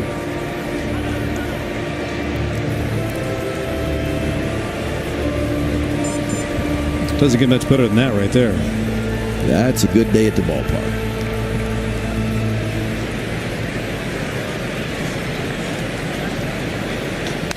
That's hit high and deep. Out to left. Happ into the corner, makes the play. And a 1-2-3 at bat by the Birds here in the sixth inning. 5.5 gone by. Still deadlocked.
Dietrich Enns gets him with a four-seam fastball. As we go to the bottom of the sixth inning, all square. Carson Kelly, Ian Happ, Willie Castro against the veteran left-hander. Kelly swings and fouls it back. Walked his first time up, was thrown out at the plate. Jeremiah Jackson to Jackson Holiday to Alex Jackson. 9-4-2 cutting down Kelly at the dish. Wide to right his second time up.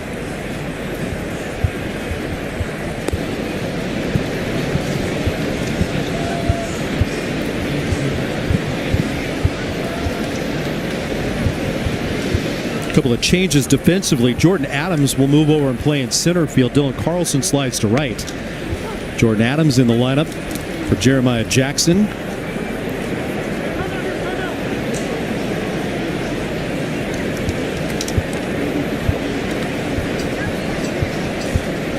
Orioles trying to shore up their outfield defense in this 2-2 game.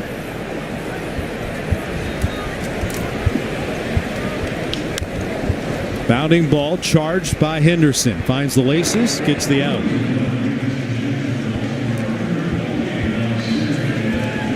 Gunnar Henderson's feet are always moving. Now, if you're a youngster playing middle infield or infield period, you want to keep your feet moving all the time. Comes in and gets this ball, looks it right into his glove, knows he has plenty of time, keeps the momentum going towards first base, a little flip across the diamond.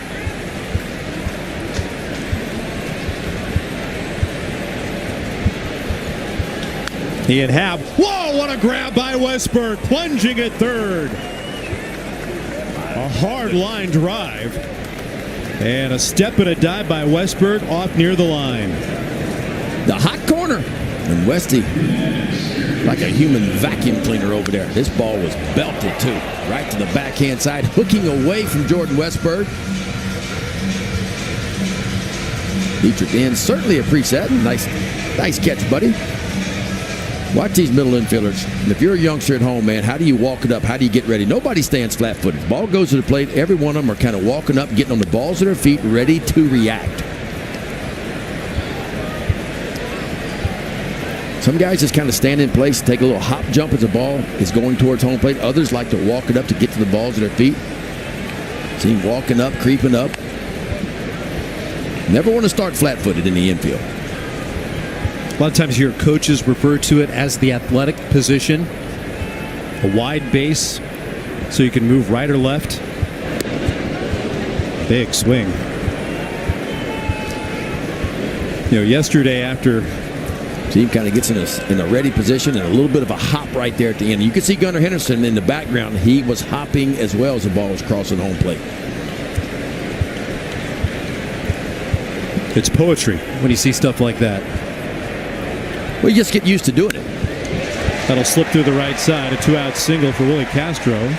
Starting to make his mark in Chicago quickly. After a couple of hits in his debut with a nice defensive play as well. Extends the 6th. You see Adam Jones's tweet on the Gunnar Henderson home run yesterday? Talked about being a gamer and how he would really love to play if he could put a uniform on and be there with Gunnar Henderson. On the left side of the diamond too, Tony Mansolino referenced Jordan Westberg and said it's hard for me to put my thumb exactly on Jordan Westberg and the style of player he is, but he's an unsung hero. His path to the big leagues was a little bit different than some of the other guys that are making up the core of the Orioles, but there's just something about that guy. He is a baller. That's what you call him. Yeah. A gamer. All those things, gamer, grinder, baller, that's Jordan Westberg. And he's been like that forever. Just off the tip of the glove of Holiday into center field. Adams hustles in to scoop it. Castro is wheeling towards third. Nico Horner, the second consecutive single for the Cubs.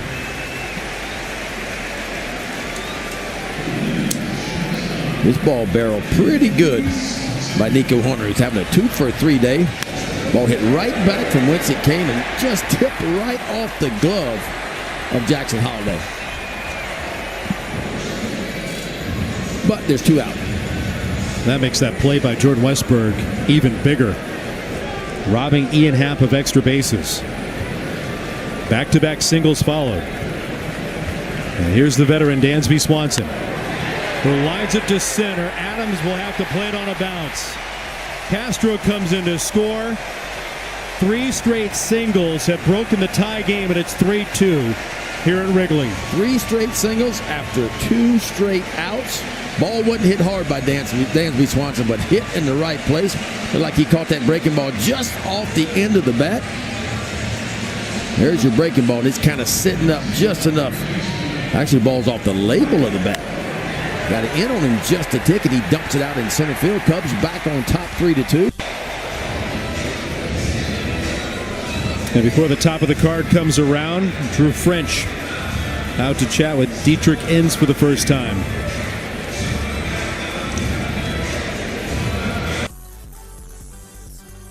In the action. This copyrighted telecast is presented by the authority of the Orioles and may not be reproduced or retransmitted in any form, and the accounts and descriptions of this game may not be disseminated without the expressed written consent of the Orioles.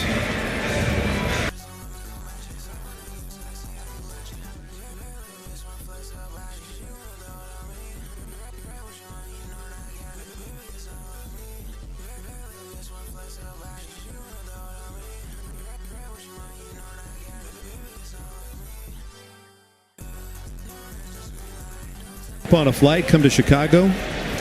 Easy decision. 3 for 3 when it comes to good ball games. This one's up for grabs still. 3-2 Chicago. 2 down, runners at first and second, and Michael Busch fouls it back for strike 1.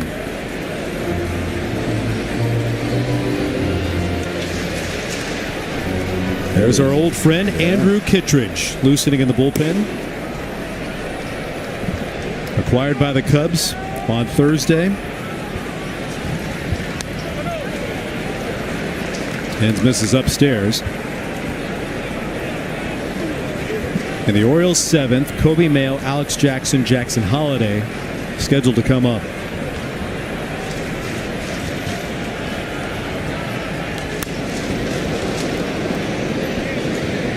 One ball and 2 strikes on Michael Busch.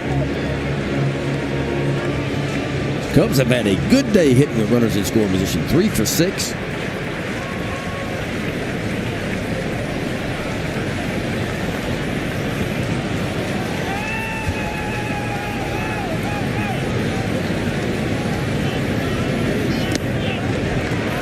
Bounced in. Yeah, nice pick by Alex Jackson behind home plate for the Orioles. Kind of short hopped him.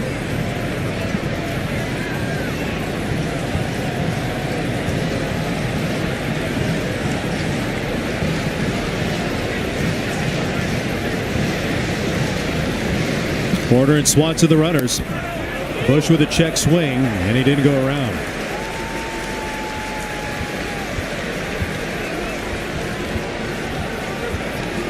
What say you? Don't think he did. I don't either. Big pitch right here.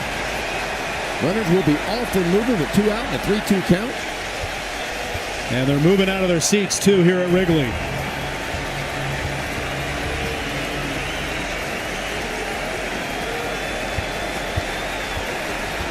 $40,000 out of their chairs. Runners go, and it's popped up. Alex Jackson onto the gravel, won't have a play. Wow, that is, a couple of inches in between being a potential out and just a foul ball. There is just enough wind pushing. They pushed that ball just out of play.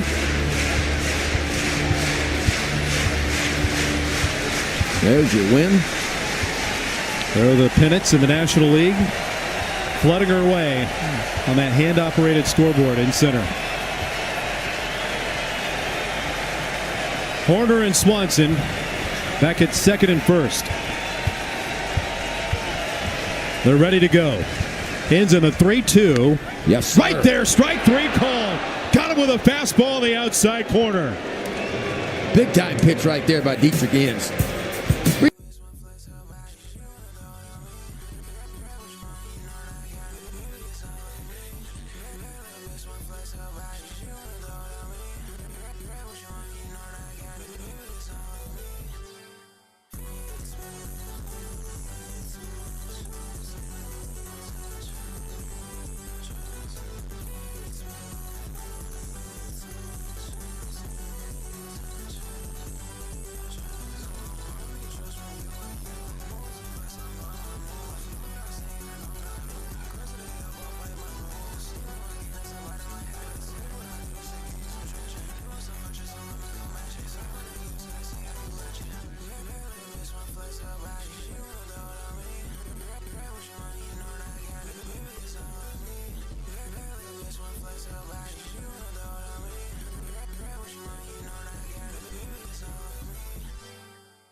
Kittredge, who was acquired on deadline day by the Chicago Cubs in a deal with the Orioles.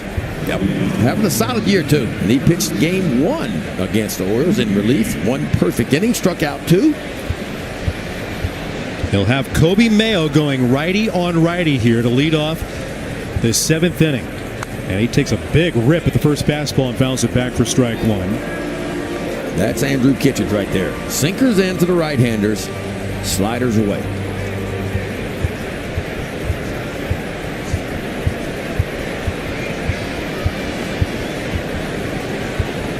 Swing and a miss, and it's 0-2. Tony Mansolino did have another left-handed option on his bench, perhaps for this matchup with Ryan Noda, who was added to the active roster today. But is this a little bit of a byproduct where the Orioles are and trying to find out about some of their younger players? 100%. So this is why you lean on Kobe Mayo in this matchup.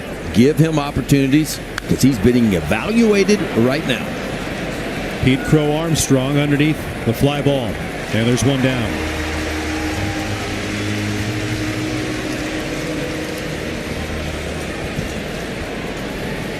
(3-2) Chicago with a 2-out rally in the 6th. Dansby Swanson with a go-ahead RBI single. Andrew Kittredge loves that slider. 52% of the time. That sinking fastball about 35% of the time.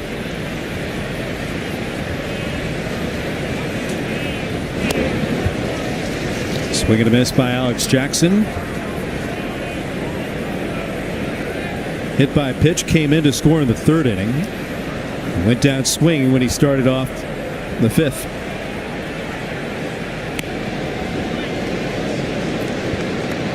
As good as a year as Andrew Kittredge has had, there's been some frustration with it because he hasn't been healthy, a lot of it. Had to come back from a knee surgery right at the start.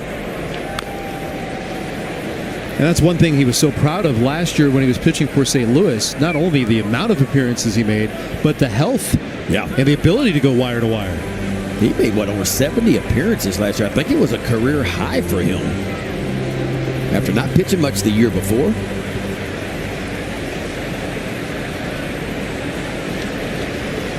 In front with a 1-2. Fastball's in tight. Kittredge now 35 years old.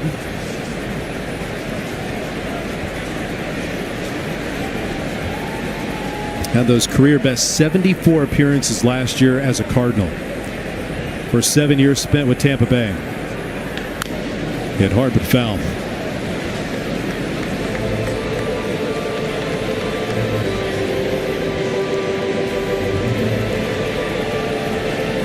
Like Taylor Rogers started to get heated up in that Cubs bullpen. Recently acquired. That's new guy time.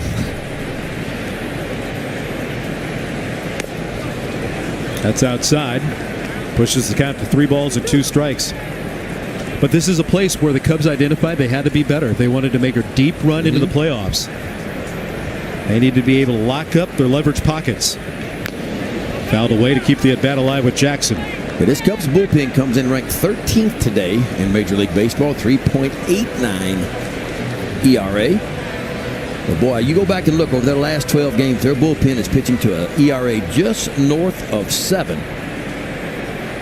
That's the 3rd worst ERA for a bullpen since July the 20th.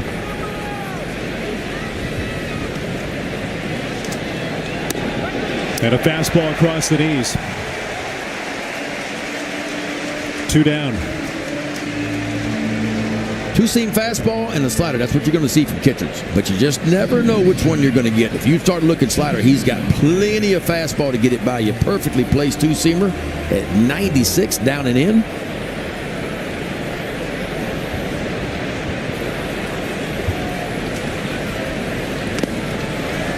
See if Jackson Holliday can get it going. Yeah, Jackson working at 1 for 3 day with a couple of strikeouts. Went down looking his first time up, swinging, and in between the single to left, which was a really nice piece of hitting.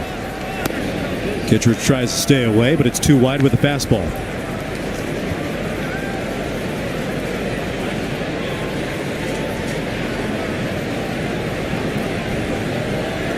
And Mike Malinsky stepping out in front of the plate again. Mike's getting his steps in today. He's been very active behind the plate. Might have had himself an extra cup of coffee this morning. Unleaded tomorrow, Mike.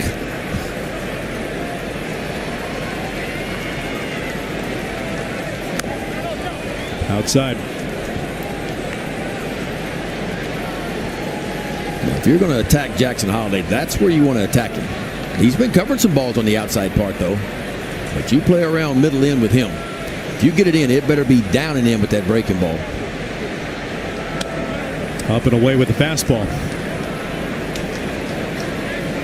Good chance here for Jackson Holliday to look for whatever pitch he wants to look for in a 3-1 count. Jordan Westberg hoping to get a shot.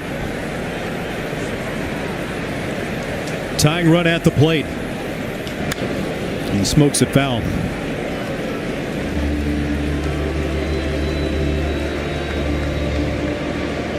What's that shake of the head? It wasn't a very good pitch to drive. 3-1 count, you're looking for a mistake is what you're looking for. And he's shaking his head because that was a breaking ball that was probably going to drop below the zone. 3-2 coming. And he fouled another one away.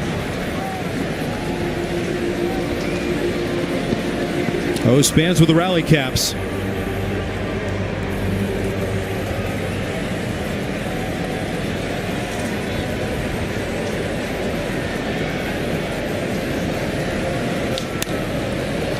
In the air, shallow left. Swanson back from short. Happ coming in. And the Orioles turn to side 1-2-3 in the top of the 7th inning. And here in Wrigleyville.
For Brandon Young, allowed the go-ahead run in the 6th, and now leaned on for some length. Yeah, and I feel like this is going to be his last batter he's going to face. In to face the lefty Tucker, and after that, Suzuki's right-handed, Pete Crow Armstrong left-handed, and then Carson Kelly right-handed.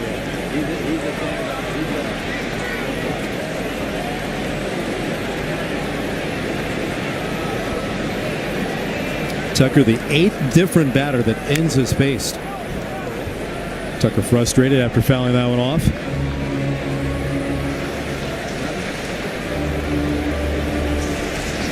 Cade Stroud loosening in the O's bullpen. There's your right-hander in Cade Stroud. He will be next. The Inns has been pretty good, though. Inning in the third so far, just gave up that one run after he got the first 2 outs there in the 6th inning, and then 3 consecutive hits, plenty to run for the Cubs. Tapped away by Tucker.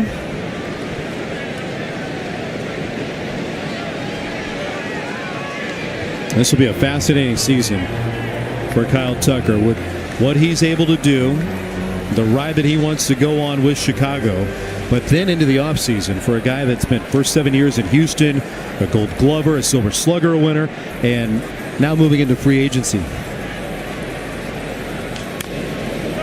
And he battles against ends.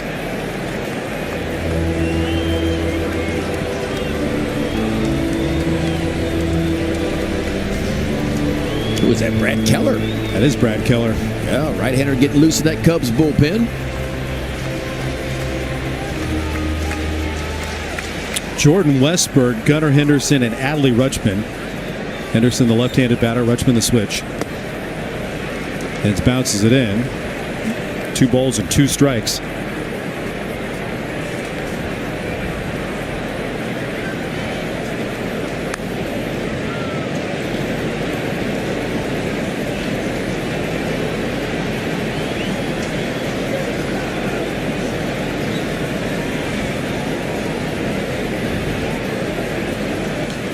And another foul. Tell you what, Inns has impressed me with his fastball velocity. Every now and then, man, he'll step on 95, 96. It's averaged a little about 93 all year long.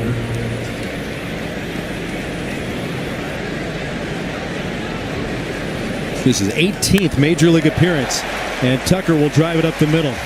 He'll win the battle. Second hit today. Kyle Tucker can hit. Orioles have kind of held him down in this series, but he can flat out hit. Trying to get the ball elevated into the outside part of the plate. It's elevated, but it's on the inside part of the plate. And lefty on lefty, that's the one they kind of look for right there. That's the one they can get to a little bit easier, left-handed hitters off of left-handed pitching.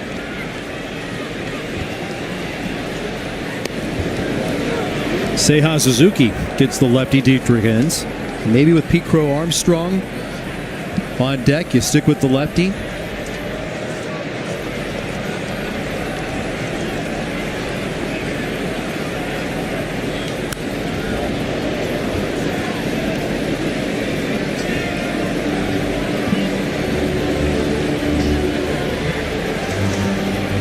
Suzuki drove home a run in the first inning.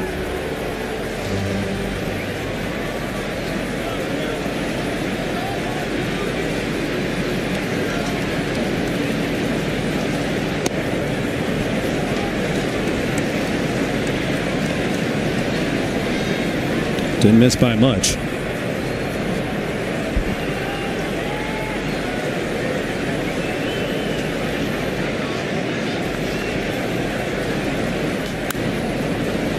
Mail looking for a chance.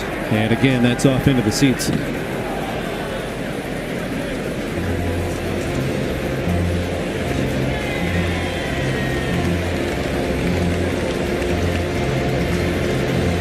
Cubs will stay right here at Wrigley. Cincinnati Reds are coming to town. Orioles stay on the road. They'll be in Philly.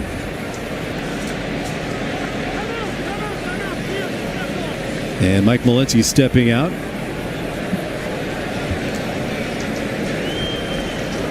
It's called a disengagement. I think that was because Alex Jackson asked for time. That's what it looked like. 1-2. Humpback liner fading into center field, a base hit. Station to station for Tucker. Suzuki's got a 2-hit afternoon. Yeah, neither one of these balls hit very hard, but hit in the right places. Suzuki dumps that one right out in front of Jordan Adams, the center fielder for the Orioles.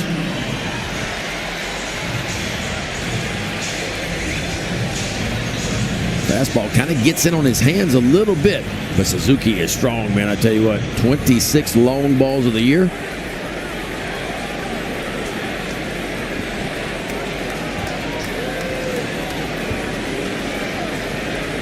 I would not be shocked to see a bunt right here. Lefty on lefty. They asked Tucker to do it earlier. Pete Crow Armstrong starts to square. They'll call that ball low. That works against ends.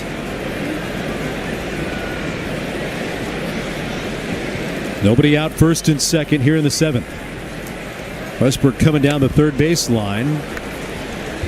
That certainly was not a bunt. That was a big rip. Now let's see if he goes back to the bunt.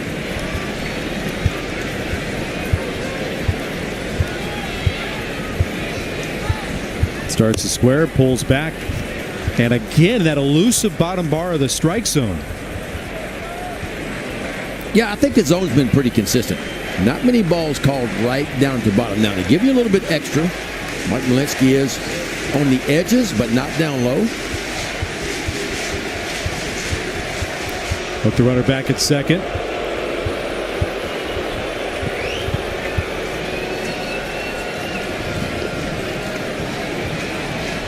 Now time called by Pete Crow Armstrong.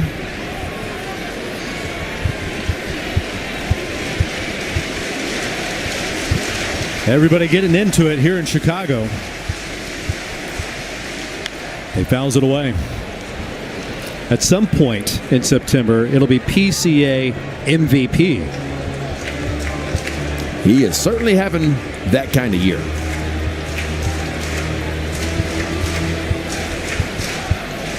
There it is. Swing and a miss. Absolutely sold out at the cutter. And PCA into the glove for the third time. Beautiful off-speed pitch right there down and away. 4 strikeouts yesterday for Pete Crow Armstrong. 3 today so far. And a well-executed breaking ball right there. They stuck with the lefty. Dietrich Enns fans one of the hottest bats in this Cubs lineup with Pete Crow Armstrong. And now the pitching change for the Birds.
Ball's going to average right at 96, but he's going to lean on that cutter of his.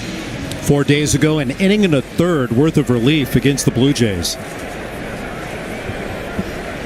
And here it's runners at first and second and 1 out. Big time spot in this ball game. Cubs by a run, 3-2 over the Orioles. And Carson Kelly gets a first pitch, strike 1. See if Cade Stroud can get that ground ball, and maybe he can create a double play and get the Orioles off the field. Massive dip in OPS from Kelly against the right-handed relievers. How about Kyle Tucker juking around town to disrupt the rookie Cade Stroud? Carson Kelly asked for time.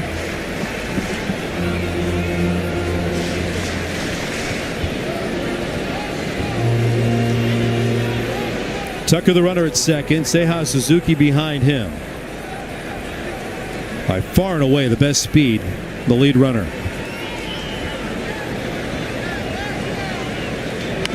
That's fouled back by Kelly in the hole 0-2.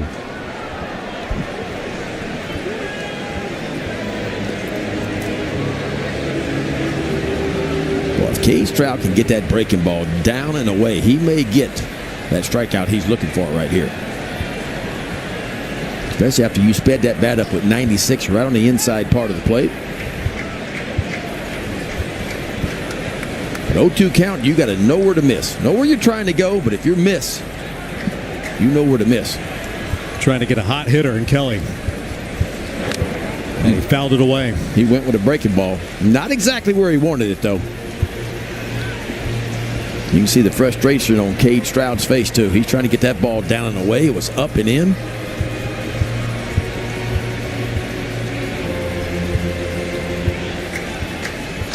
Especially with the sweeper trying to get that diving, moving down and away. Almost became a backup pitch.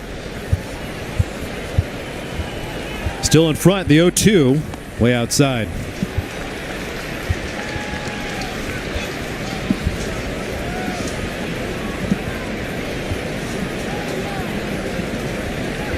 Kelly with hits in 18 out of the last 28. Ian Happ out on deck.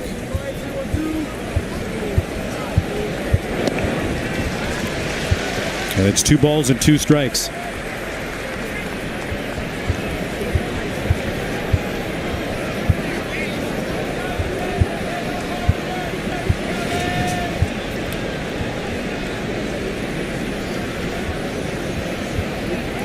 Stroud's 2-2, and he fouls it away.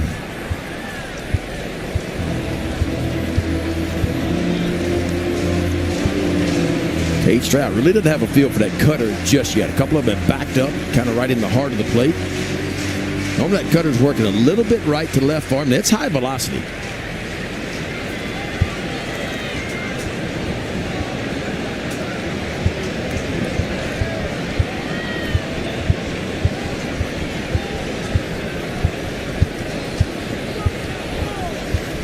Two coming. And the count now to 3 balls and 2 strikes.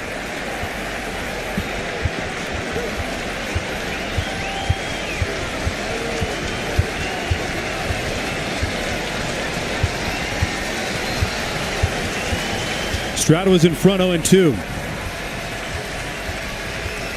Runners stay, and the 3-2s pop back out of play.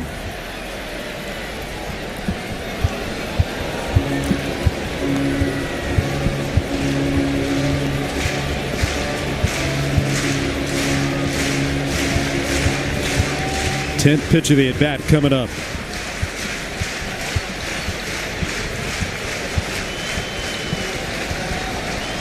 Tucker and Suzuki have their leads, and now we'll drift back to the bag with Stroud stepping away.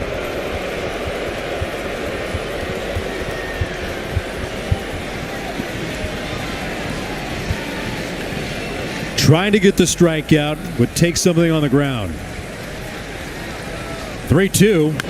On the ground, Henderson, Holiday, on to first, double play. Right into the fire out of the bullpen. Cade Stroud gets it on the ground from the Cubs.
Nothing deficit with a 4-run eighth, and Gunnar Henderson with a decisive blow yesterday will have another chance here in the 8th inning for the Orioles.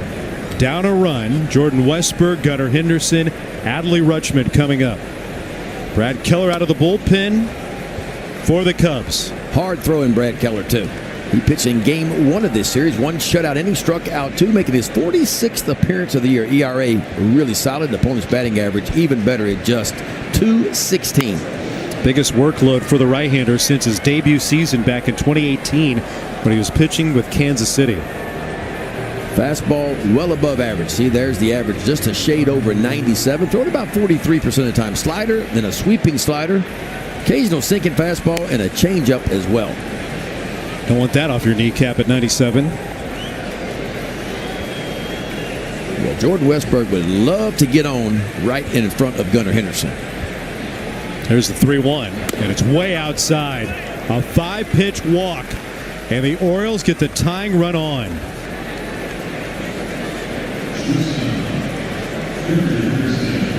And you can sense the frustration from Keller. Yeah, because he knows he's in a pickle right now. One of the hottest hitters in baseball stepping into the box. Gunnar did it yesterday. And he starts with strike 1 on the outside corner.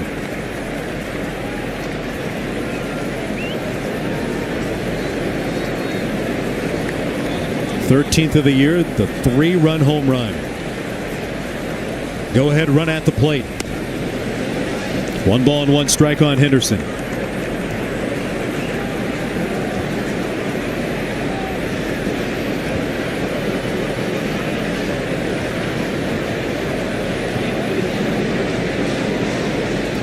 Big rip and a miss. Something off speed there at 93. Might have been that changeup or split finger fastball. I think it was the change, but it's a pretty firm change. Only about a 4 mile an hour difference between the fastball velocity and the changeup. And that's the one hitters can run into if it's elevated. Now, if he gets it down there where he just threw that one, it's normally money down there. Trying to get something away here on a 2-strike count. And he goes on the inside corner for strike 3. Henderson may have thought it was a little tight. Well, Cubs catcher Carson Kelly had rocked to the outside part of the plate. That's where he wanted the fastball. Look where he is set up, and then look where the ball is. That's a big miss. And normally when you see a catcher reach all the way across the plate right there, don't normally get that call. Gunnar Henderson walking back dugout, shaking his head on a marginal pitch. 1 on 1 down. Adley on the left side. There's that firm changeup on the outside corner.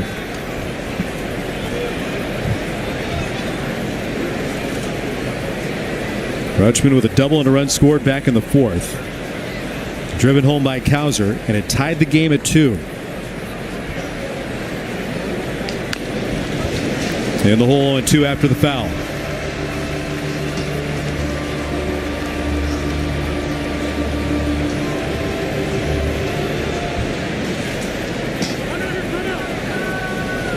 Now they ask for time at the plate. Keller's been around a while.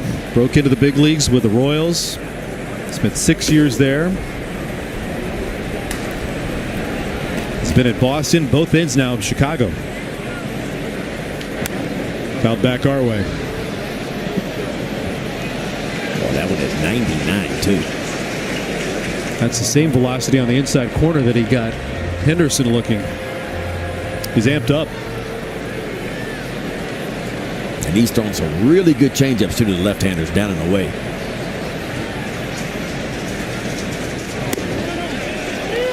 Did he go on the appeal? No.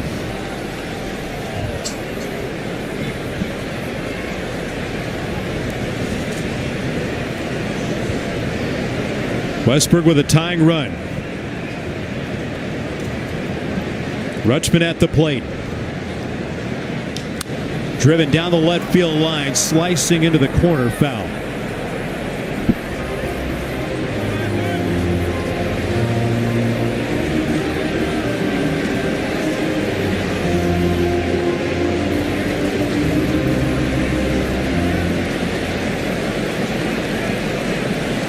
Keller ready for his 15th pitch. The first 5 walk Westberg. And the fastball's high.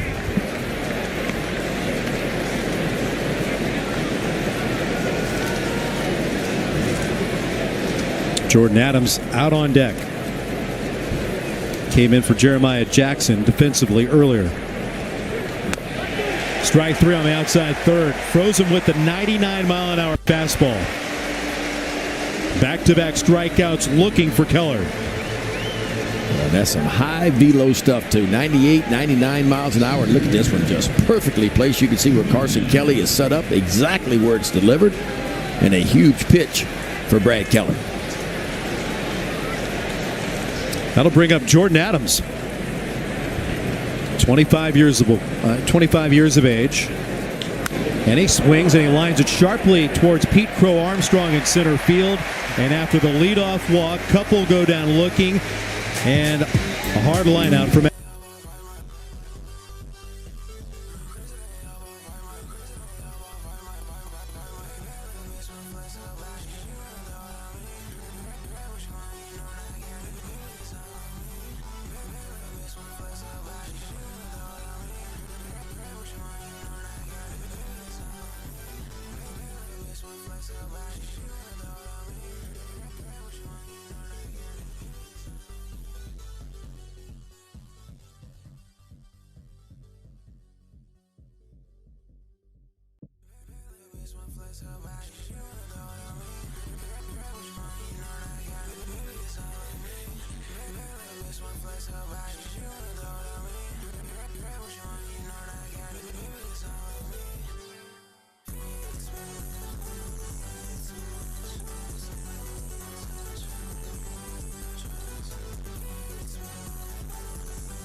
night. If you've never seen them, you got to go see them. A lot of you out there aren't old enough probably to remember the Harlem Globetrotters, but it's kind of that's what it is. But it's on the baseball side of things. Right. It's a unique way to present the game of baseball with a max effort entertainment value. The clock. That's the best way I can sum it up. We have to talk to Cade Povich. He's been on the injured list for a while, but we have to talk to Cade Povich about being one of the original Bananas. That's right. I had forgotten There was an about that. article a couple of weeks ago? A couple of weeks ago? It was in the banner. 0-2. Yeah, it's just outside. How about the cameos that we had, though, at the ballpark from former Orioles? What, Nick Markakis was there, Adam Jones. Yeah. The first night, Matt Wieters. Matt Wieters with a big hit last night. Buck Showalter. Fastball's just out, or cut fastball's just outside. Now 2-2. How do you think Buck was thinking strategy in a Savannah Bananas game? If you know anything about Buck, he was all business. I promise you that. 2-2. On the line, right at Adams in center. Goes right to him. Half retired, one down.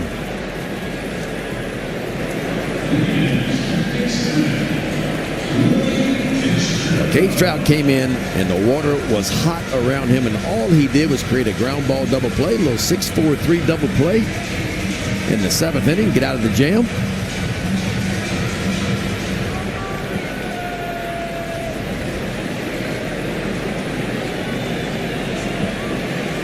Willie Castro stays on the left side. Gets a first pitch strike.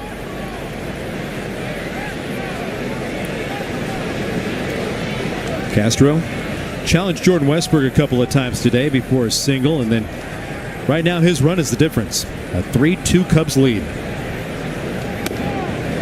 That zips right over. And it's 0-2.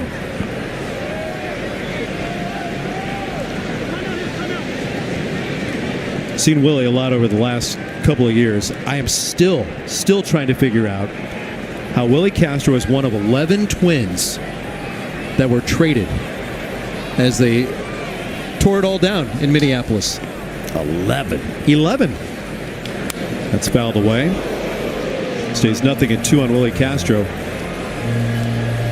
I'm certainly not the first to say this and think it, but if you have that many coveted players that other contending teams wanted, how as a collection, especially with Byron Buxton being on the diamond a lot, Royce Lewis being on the diamond, how did it not come together in the Twin Cities? Baseball, man. I don't know. There's no other way to say it. If you talk about talent, the Twins had plenty of it. They sure did. And experience, too. It's a really good breaking ball. That thing didn't have much right to left at all. Pretty much just straight bottom to it by Cade Stroud. I've always liked Cade Stroud stuff. Good fastball will tick up to 98 from time to time. A good cutter, a good breaking ball to go with it. And he feels like he's got a pretty slow heartbeat in big moments, too.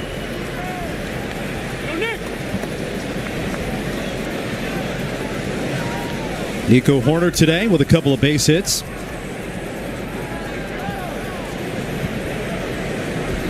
Brandon Wolfram, big left-hander, all 6'7" of him.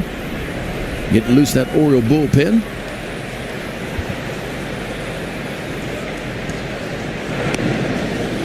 One ball and one strike on Nico Horner. We have the second of the 3 straight singles by the Cubs in the 6th inning.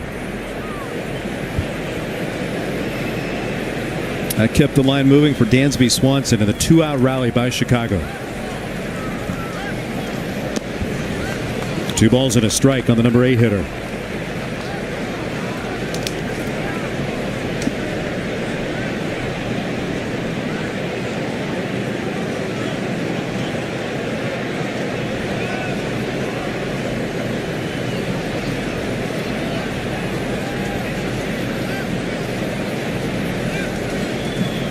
Two-one to Horner. Long bounce. Henderson underneath it, quickly gets rid of it. Cubs turned away 1-2-3 in the 8th. Orioles got some work to do coming up.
.36. The whip is outstanding, and the opponent's batting average just 174 against the Cubs closer, Daniel Palencia. Big time arm.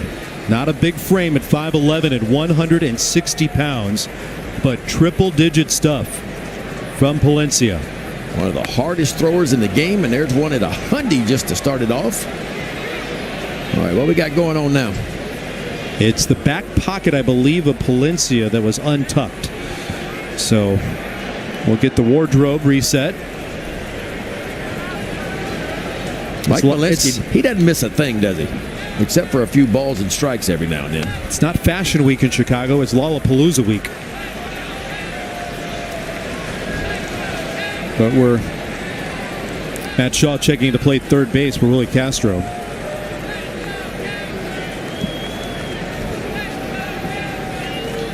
Cowser rifles it up the right field line. That's a base hit going deep into the corner. Cowser trucking around first, digging for second. And the Orioles start with a leadoff man into scoring position with the tying run. Come on now, milkman.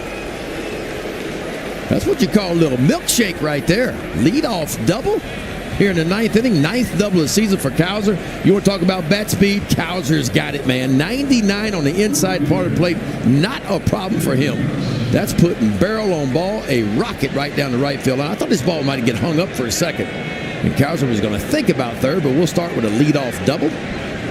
Second hit today for Colton Cowser. He drove in one of the two runs back in the fourth. The tying run in scoring position. All right, Dylan Carlson, get it on the ground if you got to bunt it, but get a ball to the right side. Find a way to get him over. And he drives it on the line out to left. Happ has it lined up. There's one down.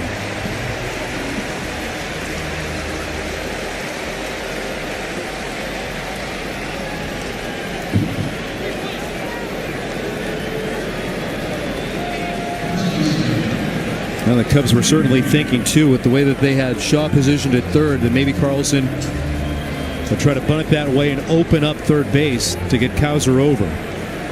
But now one down, a little bit steeper of a climb for the Orioles here in the ninth. Kobe Mayo against Palencia. And he foul off 102.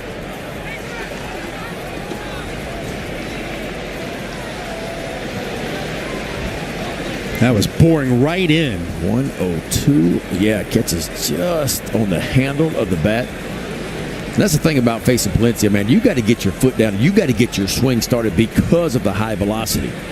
And sometimes you just can't hold it up.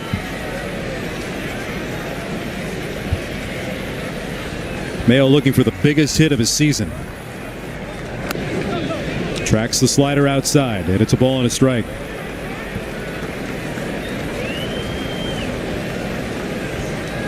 Colton Cowser out at second base. I'm just watching him. He was thinking about it right there. Now, you got to obviously be sure you can make it if you take off. He got a pretty good jump on Palencia. Cowser smokes it up the left field line, but foul. That was oh so close, making a bid for the chalk from Kobe Mayo. Now, I was watching Nico Horner. He's really trying to shorten up that lead of Colton Cowser on the secondary, too. If this is a fair ball, we are tied. And missed it by a yard. And that was the off-speed pitch, too.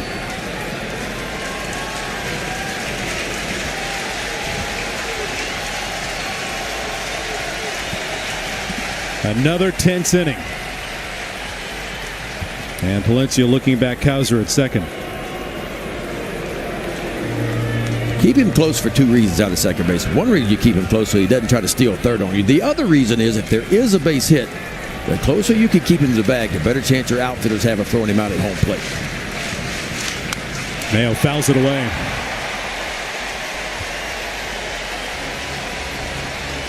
Cracked his bat. And I see why, too. 102 miles an hour. Well in off the plate.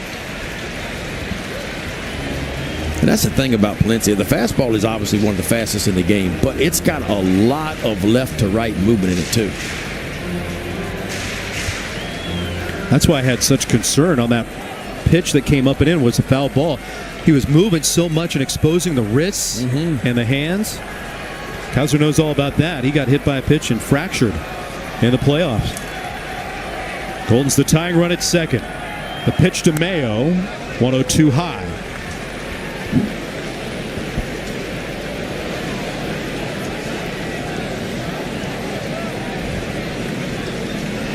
Alex Jackson on deck. One down, top of the ninth. And Mayo takes strike three.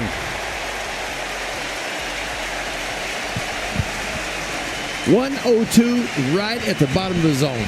And as a hitter, you know, when you got these high spin fastballs, you see it down low, you think gravity's going to take it towards the bottom. And Palencia has one of those fastballs, man. If he starts at your knees, it just seems to hover right there, and it did. Another Orioles debut. Alex Jackson pulled back. The left-handed hitting pinch hitter added to the roster today, Ryan Noda. Big league time in Oakland this season, back in the big leagues with the White Sox. And a first pitch slider in for a called strike one.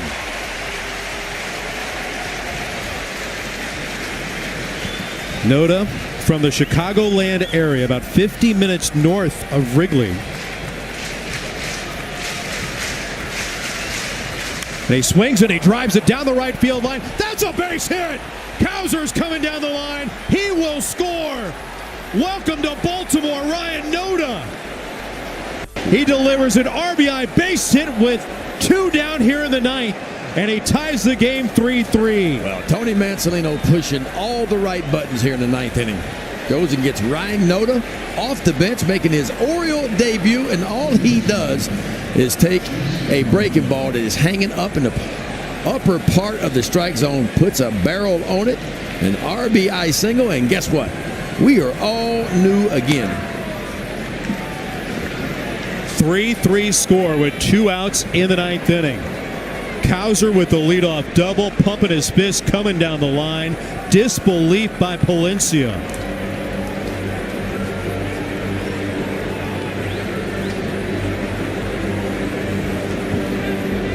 Wow. And I mean, wow.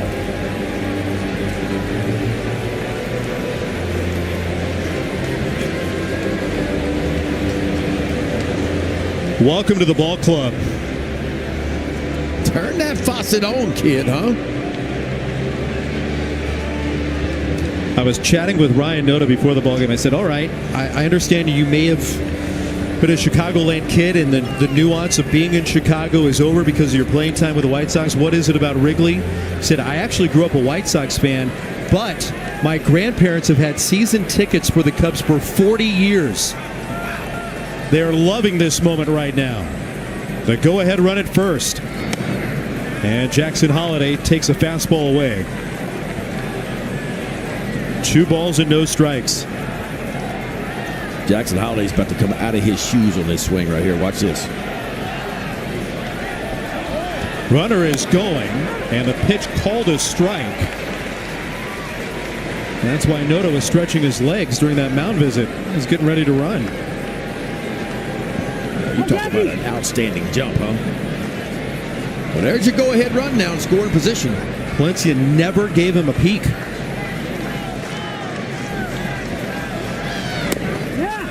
Fastball is low.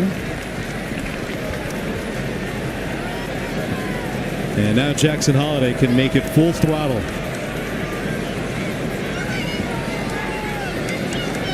Only the second blown save of the year for Palencia. Go ahead run at second. And Holiday takes a strike.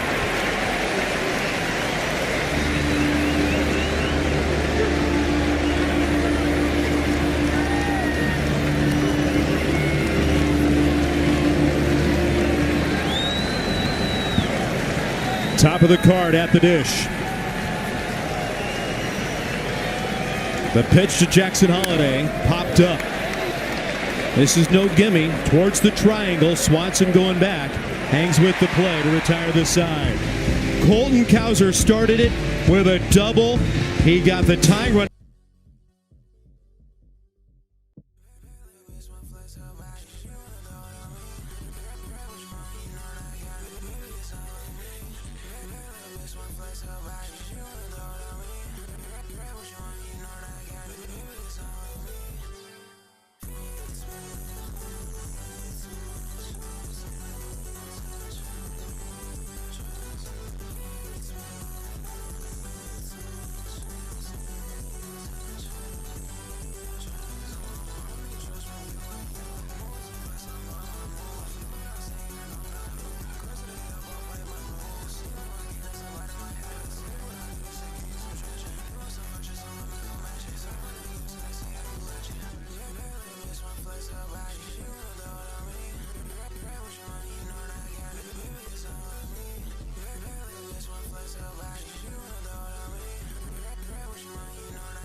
And Keegan Aiken, after logging his first save of the season, out of the bullpen to try to keep this game 3-3 here in the bottom of the ninth. First save of the year, fourth save of his career the other day, making his 42nd appearance of the year. Opponent's batting average, .247 off the left-hander, Aiken. Dansby Swanson will lead it off for Chicago here in the ninth. 9-1-2 coming up. Adley Rutschman is behind the plate. Old school National League style. The pitcher is officially in the lineup. There's a good look at Adley behind the dish. Swanson, Bush, Tucker. 9-1-2 coming up. Rolled to Westberg. High throw, and Swanson slips under the tag attempt. Slow developing play as that ball was slowed down significantly through the thick infield grass. Westberg let the throw sail, and Swanson runs underneath the leap of Mayo. Yeah, the internal clock was perfect for Westy. He knew just how much time he had, but the throw just a little bit high. That'll go down as an E5, I'm sure.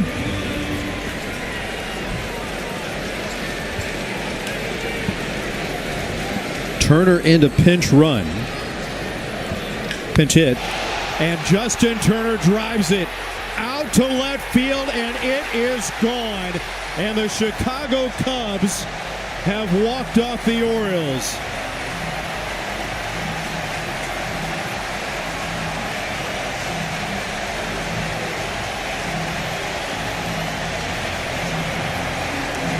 Justin Turner delivers a pinch hit, game-winning two-run home run. And Chicago has taken 2 of 3 in the series with a walk-off 5-3 win. Boy, Justin Turner, not much playing time as a Cubby, but gets an opportunity and buries a 2-run homer to walk it off here in the bottom of the ninth inning. I thought Brandon Young was pretty good for the Orioles. He goes 4 2/3, gives up 2 runs. None of them were earned. Inns was solid, only giving up 1 run. Cade Stroud was good. And from a hitting standpoint, I mean, Ryan Noda comes off the bench, ties the ball game in 9th. Gunnar Henderson, another big day. Pick up an RBI on a single. Colton Cowser goes 2 for 4, but the Cubs take 2 of 3 for the Orioles.